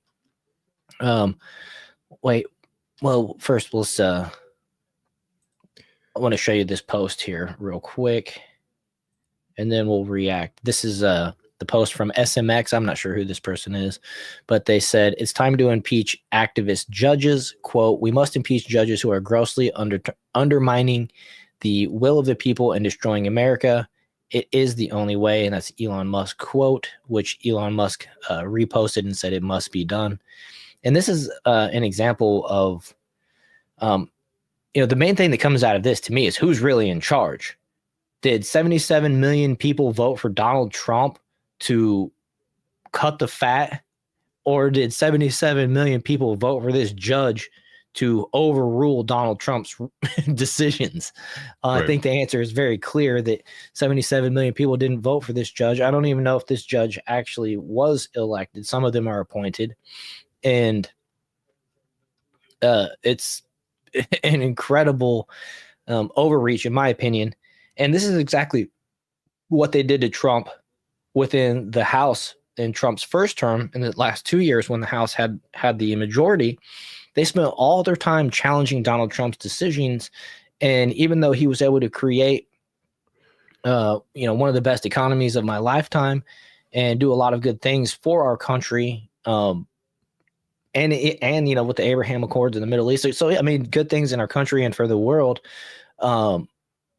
they focused more on stopping Donald Trump's progress, and I'm seeing it begin to happen already, and they don't even have a majority in anything right now. And it's this stupid activist judge.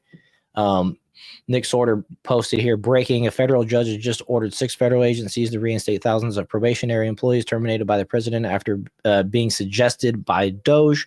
Apparently, the president is no longer in control of the executive branch. Rogue judges are, and it's insane. And so nobody even knows, everything that I'm reading here, they're not even including the judge's name. It's just crazy that there's this indecisive scenario where it's like, it's likened to Trump having to come out and declare that there's 2 sexes or 2 genders, male and female. And it's like, wait a minute, I thought the executive branch is the executive branch, not, you know what I mean? It's so crazy, dude. Right. Well, that's when you have, a couple of things. The first is the optics, right? I think everyone is tired of feeling like, especially conservatives at large, but Trump in particular, caring more about what seemingly would be the optics, right? Because if he goes around and he says, who cares what that judge said? Like, these guys are fired. And then it's, oh, my democracy. Oh, he's destroying our democracy. And so living in constant fear of what they'll say no matter what you do. Like, Trump could literally be like, Trump saved 8 puppies. And then the news would be like, and here's why he didn't save 9. And it's like, it's always going to be this very exaggerated, he's literally Hitler kind of rhetoric. So you just got to get around that. I kind of reflect back also to the idea that morality is not always the law. like legality and morality aren't exclusively like linked together. So ultimately, this does go to the idea of if you know something's right, no matter what the law says, should you do it, or will you let the law, or would you let the law take precedent, or the process take precedent? And I think that's true in cases like with Jeff Younger as well. Obviously, you get a judge that rules, your son will be trans, and you are going to do nothing about it. I mean, those are kind of like extreme examples, but I think this is also another one. Right. Do you go and you just say, hey, to hell with the process? Like, you're just doing this because you hate who I am, and we're doing this regardless. And that's the route we should be seeing. Right. I mean, we really should. And it's just common sense. What does this judge know? What suggests that this judge knows more about these firings than Donald Trump and Doge with just a ruling? There was no hearing. There was no, there's nothing going on where this judge was presented, information, evidence, numbers, figures, anything. He just like basically comes out and says, I don't like what Trump just did, and I'm going to rule against it and let the cards fall where they may and see what happens. It's testing the waters, and it's unfortunate because of course the Democrats, the pundits, the sheep all have TDS, which is diagnosable nowadays. Yeah, they're in Minnesota, I believe. Yeah. But they just fall right in the line, and it's just like there's no discernment, there's no anything involved in it other than Donald Trump bad, so I like what happened to that went against Donald Trump or whatever. You know what I mean? It's crazy that's like the thinking that these people operate from. Straight NPC type of behavior. But I wanted to show this here. This is Carolyn Leavitt, the White House press secretary, responding. Close this time. When asked if the administration will comply with court orders on fired federal employees, the White House press secretary Leavitt says the orders are unconstitutional. You cannot have a low-level district court judge filing an injunction to usurp the executive authority of the president. But let's hear what she has to say directly. Get an update on it. District court rulings about all the fired probationary workers use the same language here just now that was in the statement about fighting back against that ruling. Do you mean appealing or something else? And does the administration plan to comply with those orders in the meantime? Fighting back by appealing, fighting back by using the full weight of the White House counsel's office and our lawyers at the federal government who believe that this injunction is entirely unconstitutional. And it is for anybody who has a basic understanding of the law. You cannot have a low-level district court judge filing an injunction to usurp the executive authority of the president of the United States. That is completely absurd. And as the executive of the executive branch, the president has the ability to fire or hire. And you have these lower level judges who are trying to block this president's agenda. It's very clear. And as I just cited, I was appalled by the statistic when I saw it this morning. In 1 month in February, there have been 15 injunctions of this administration in our agenda. In 3 years under the Biden administration, there were 14 injunctions. So it's very clear that there are judicial activists throughout our judicial branch who are trying to block this president's executive authority. We are going to fight back. And as anyone who saw President Trump and his legal team fighting back, they know how to do it. He was indicted nearly 200 times, and he's in the Oval Office now because all of the indictments, all of these injunctions have always been unconstitutional and unfair. They are led by partisan activists who are trying to usurp the will of this president, and we're not going to stand for it. Thanks, guys. Well, it's good. I think, one of the first things is figuring out how you can get that judge like disbarred or whatever, especially if you did something overtly, as she put it, very obviously unconstitutional, and to get them out of power in the first place. But also, secondly, how crazy, how cool of the world would it be if, Trump came out and he said, frankly, that judge is a little gay and retarded, and we're not going to listen to what he's saying. I'd go nuts. I'd put a full weight behind Trump. But I thought that what a House had put forward as well. It's on a different note. We'll get to that in a little bit. But right, it's like, do what you need to do. And especially for a chain of command thing, right? Like he's the top of the executive office. For anyone who's unelected, he should have full reign of who's getting fired and who's getting sent home, regardless of a reason, right? Right. Same thing for like private employment. Employer can just be like, yeah, dude, you're gone. Like, I just don't want you here. You can just have woken up and decided, I just didn't like the way you looked when you came into work yesterday. Like, see ya, you're terminated. That's what the commanders of those positions, the leaders of the businesses, should have that full and free reign to do. It's their business. They should be able to decide at a whim who's in and who's out. Well, that's what we voted Trump to do. That's what I voted for. It's a meme by now, but I mean, it's true. And we wanted Trump to get in there. He promised to hire Elon and Vivek to head up Doge, which Vivek is now running for governor or whatever, which is fine. But when people went and elected Trump, voted for Trump, they knew that was something that he promised to do, So, Right. This judge is going against 77 million people that voted for Trump.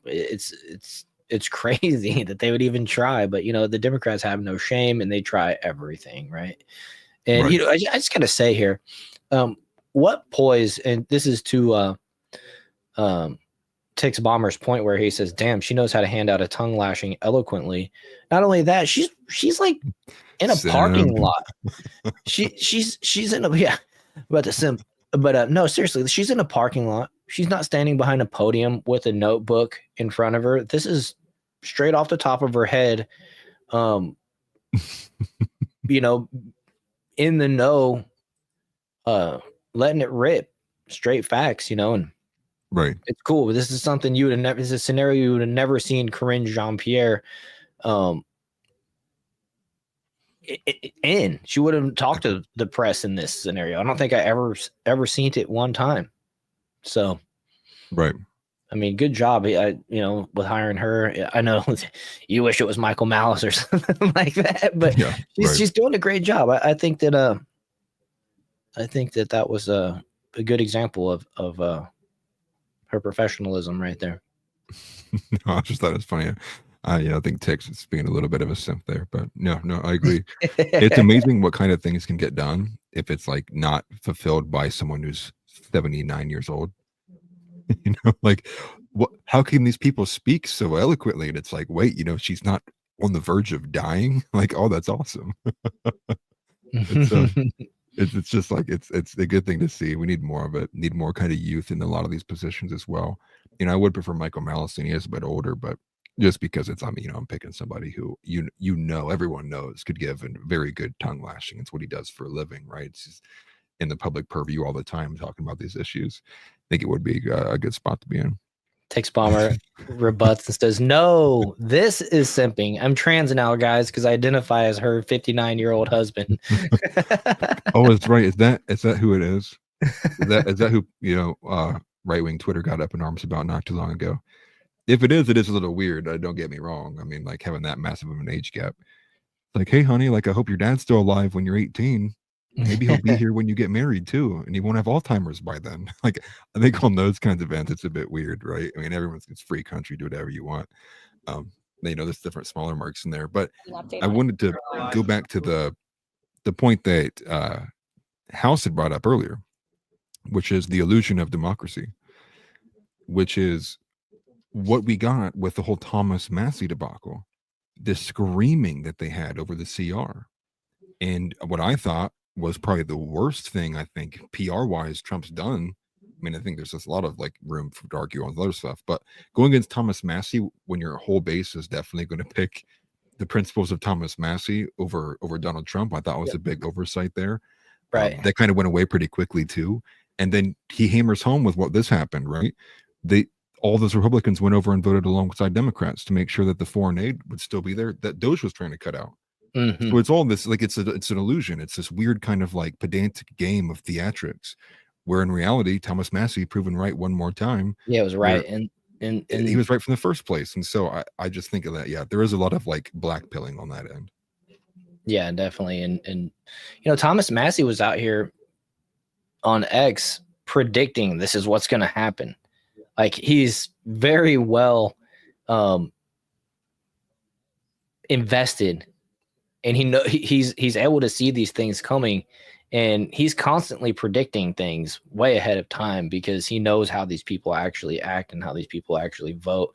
And it's funny that a lot of the MAGA pundits have gone against Thomas Massie lately.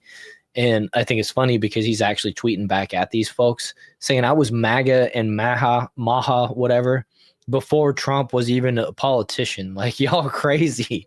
Right. It's like, where the hell are you guys coming from? And I've been Team Massie. You know, we've been fans of Thomas Massie for a long time. Yeah. And it was definitely a bad form for Trump to go out there. I think I heard him today. He was talking about Massie. He said, there's the one Republican that we didn't get, and there's always the one that I can't remember what he said, that's the outlier. I can't remember the actual verbiage that he used, but the grandstander. The grandstander, yeah, that's what it was. And it's like, bro, you and Thomas Massie need to sit down and have a face-to-face conversation. Like, you don't understand who Thomas Massie is, and it's very obvious to anybody that's been following him on X for the last year. I mean, it doesn't take that long to understand what his where Thomas Massie's coming from. And it's so weird that they're like so aligned, but yet Trump resists him the whole time. It's weird, man. It's a bad scenario, but I do agree with Donnie Massie 2028. I think I'd vote for Massie over a JD Vance. At this point, I think Massie would be way more extreme than Trump is, actually, just to be honest with you. And these Democrat people are gonna freaking pray and wish they had Donald Trump back. Yeah. Well, that's why I don't think I think a JD ticket would still do better in the national breakdown than I think Massie would. I think one of those reasons too, he would be a bit more radical. He have less kind of appealing to like the big demographic, but you can still wish though. Right. JD has funny. Oh, go ahead. Well, I was just going to say, I thought it was funny that the whole ordeal was like, look, Massie's just doing this to make it about himself. And it's like, you mean the guy who literally designed and engineered his own debt clocks that are attached to the U.S. national debt that he hands out as like gifts to people? You mean that guy whose entire MO throughout all of his tenure, and since like 2011, I believe, has been about the fact that our debt is unsustainable? Like that's has been literally his like main thing. It's like, come on, it's like, give me a break. And that's what kind of makes you feel like you get slapped in the face. Is like, you think I'm retarded? I think a lot of people kind of have that perspective when they see that Truth Social post from Trump. They're like, you think I'm stupid? Like Massie's in the right. Like, what are you talking about? Right. I did see a little side note. I did see something. I didn't read into it because it was a notification from Truth Social, and when I went to click on it, it's like this page isn't here, so I wasn't able to like look deep dive it or read the article or anything. But I did see something where Trump was trying to put in place some type of executive order or remove an obstacle or whatever to start ramping up deportations. So I feel like the deportations being ramped up might be something we see soon, which would be nice. But there might, I don't know what it was. Like I said, I wasn't able to deep dive into it, but maybe it's removing some type of law that's preventing them from acting so fast and harsh. But to your last point, JD Vance does, you're 100% right, present to the American people in regard to the 2028 election. Because I mean, right now, have you seen any of the JD Vance memes that are going around? It's a fun. Yeah. Okay. I was gonna say it's a fun thing where people are cracking up. JD Vance has embraced it himself and posted some of them, and everybody's just putting his face on everybody. Like, I mean, here I'll add some to the stage here just so you guys can see. We'll just scroll for a minute, but like here's from Titanic. He's Leonardo DiCaprio. It says, "Draw me like your JD Vance memes, like one of your JD Vance memes." And here it is. It's him, but they're making him fat, and it's hilarious. Like the way that they're doing it, they're literally making him fat. They're putting his face on everything. Look, they gave him like the tiny face, but the big head right here. It is funny. Like, I have to give it that. Like, it is funny. Right. It's something that like people are it's like a psychological, I'll say attack, but it's not really attack. It's what's it called? Subliminal messaging that JD Vance, oh, this is funny. He's a good guy. Remember this? And the member berries. Look, here he is. They put his face on Abraham Lincoln. They put his face on who is this? Okay, Yeah. Vance Halen. The ones on George Floyd, though. This is ridiculous. Is that what that one is? That's George Floyd. But These I think things you're are right. awesome. I think Yeah, the here's member the- berries is one thing. The way I kind of see it as he's probably got a lot of the weight of the people who were obviously were part of the Trump administration. Everything that's obvious. But when you look at the 2016 catapult thing of Donald Trump, that's ridiculous. The Avatar one. It was meme warfare that got Trump's first presidency, and so I think that there could be a level of a lot of this, maybe possibly also being astroturfed. Doesn't mean it's not funny, but there still is a part or reality of which they see the writing on the wall, which is there is not going to be another Trump come 2028. What do we need to do to get JD Vance's public persona close to that level and in that same light, so that we can kind of continue this mega momentum and the heir apparent to what that would be. Don't think he's going to definitely capture it all. I don't think JD Vance is nearly the same kind of like charismatic in form, comedic kind of person Trump is. He still has his like moments here and there, but he still is a bit more of cookie cutter classic politician. I do have my general questions about him, period. But I do think that's what I'm seeing a good part of is there's probably organizations paying for people to just pump these out as many as possible. Yeah, for sure. Yeah, the 10K one. Yeah, break the internet. It's so funny in this fat JD Vance. But Just Me has a good makes a good point here. Says, yeah, it's like when they did Sarah Palin. What they did with Sarah Palin and that stupid actress on Saturday Night Live, people would get it mixed up and think that Sarah Palin was actually doing that stupid shit. And that's so true. I remember that. It's people would come out and say, oh, well, she did this, she did that. And it's like, actually, that was Tina Fey on Saturday Night Live that said that. That was not Sarah Palin. You got it way mixed up. But it pretty much crushed Sarah Palin's momentum when it came to, her vice presidential and presidential aspirations and stuff. Right. Yeah, it's just JD. I like the Jeremiah Johnson one the best, is what TNT said. Is that this one? Is that the Jeremiah Johnson one? I'm not sure which one that would be, to be honest with you, but I'm unsure. You have to let me know, TNT. Let me just do. Okay, that one was it. Okay. They're so funny. I haven't scrolled this stuff. I've only seen some of them. I didn't know they went on and made video versions now.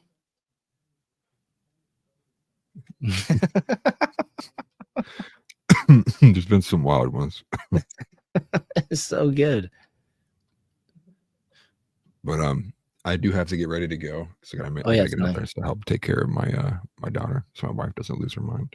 Yeah. Oh yeah, definitely. Well, that's a good spot to end. Anyways, just want to remind people to make sure you click that link down in the description to join the Discord. I'd love to see more people in the Discord and for it to be a little bit more hopping than it is. But I got to say, the conversations that have been going on, we've become a little family. It's nice to see it growing in the right direction. Yeah. And we weeded out all of the gays. we've either weeded them out or turned them. Conversion therapy. and then Six says, I still like Sarah Palin. Simping for Sarah Palin now. I see. Yeah, Texas. That's a lot of simping in for one day. Just Me says, so are we joining the Jar Openers YouTube channel Monday? Yeah, we're going to progressively move over there. I'd love to see everybody show up on the Jar Openers channel for the live on Monday. That way we have all of the chat together and everything. But it's probably going to be a slower progression. But yes, I'd love to see more people on the actual Jar Openers channel on Monday. Maybe we'll we'll cut the stream halfway and tell everybody to go over. We might end up having to start doing something like that, and that's not unheard of. People will do that and go to Rumble exclusive or whatever, but we're not talking about Rumble. We're just trying to get everybody in the same place, like we broke it down in the beginning. So forgive me if this is repetitive to those of you that heard it already, but yeah, just trying to get that basically going. And yeah, if you guys, Evil Elmo is saying, should I go there instead? Yeah, you could go there instead. I'd love it for everybody to migrate over there sooner than later. That's for sure. It's going to be the same show. Just have everybody in one place, really. And eventually we will stop the Jar Openers podcast on America First TV and Atlas Thugs channel. And then we can have everything properly done so that we can actually run this as a business instead of getting into other issues down the road and stuff like that. And personally, I'm wondering if the live is confusing the algorithm from my regular videos as well. And so I'd like to get back to earning properly from my daily videos, and then get this going to where I love doing the live show much more than my daily videos. I gotta tell you, having the conversation with all of you guys is something I always look forward to. I don't get nervous about doing this anymore, and I just without you guys there would be no show. So I appreciate it. And yeah, definitely I love to see everybody over there on the Jar Openers channel on Monday. So with that, if you haven't, make sure that you click the link down in the description. I did add it to mine. I added it to the outline. I'm not sure if you put it in your description, Atlas, the link to the Jar Openers YouTube. There's also the link to the Jar Openers channel on X.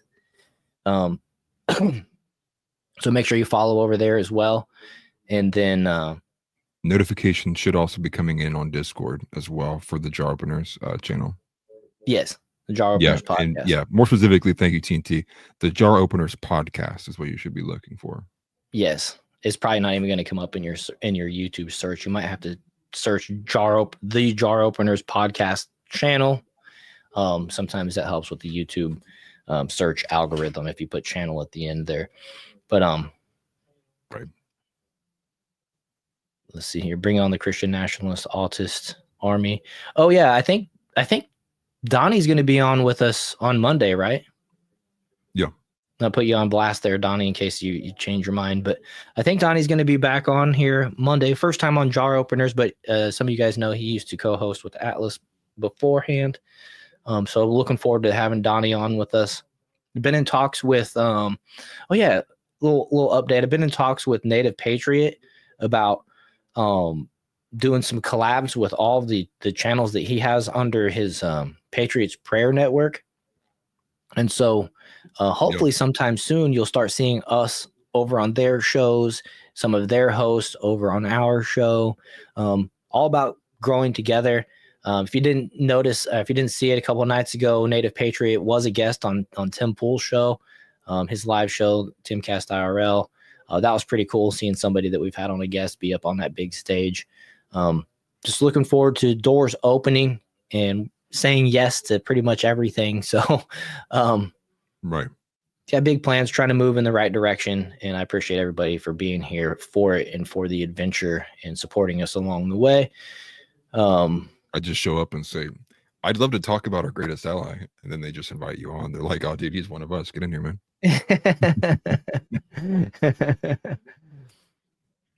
And so, yeah, with that, just once again, go over there, hit that subscribe button on the Jar Openers podcast channel. And on Monday, if you come back, when you come back on that one. And we'll be able to gauge this transition a little bit better as we go. And that'll also help me start getting my my streams back going on to X as well, because it only limits us to 3. And so I'm putting that out on Rumble right now. And also, on Rumble, make sure you guys hit that subscribe and follow and all that stuff. My Rumble following is starting to pick up. So that's pretty awesome seeing the support over there. And I want you guys to know there's this big movement happening. Steven Crowder is pulling off of YouTube completely. Tim Pool is pulling some of his shows off of YouTube completely. I think the Quartering is pulling his live shows off of YouTube completely. Viva Fry as well, I believe. Viva Fry, some of these other folks, it's going to leave a huge gap on YouTube. And so we're going to be here for that. And maybe one of these days we'll be big enough to where we can leave YouTube for Rumble as well. But I don't want to. I think YouTube's awesome, to be honest with you. So anyways, yeah, Crowder's gone as of yesterday. I think I saw that Mondays he's doing it exclusive on Rumble. But yeah, there's a big shift in the space, and so it's leaving some opportunities for us, and we're going to try to capitalize. The lineup is what it's being called. So it's like going to be all day coverage starting from like 9 a.m. to 4 p.m. or 5 p.m., something like that. Yeah. Tim said he's going to cover like 11 o'clock to noon or something like that window, he said yesterday. Yep.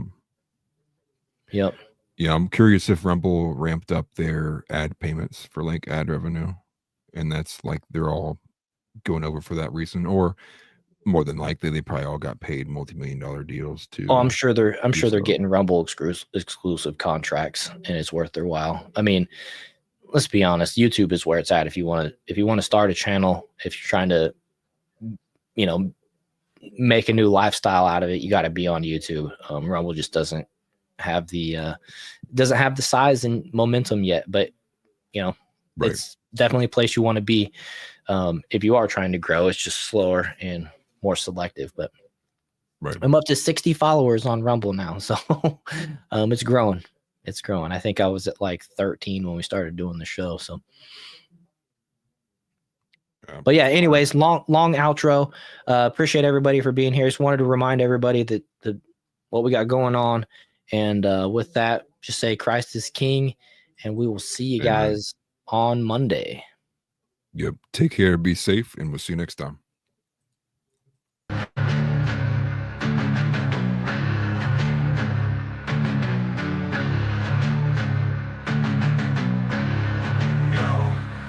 Let's war rolling and let's dog. We here to bring the truth. Jar open this podcast. We breaking through the fake news. They try to silence us, but we will be subdued.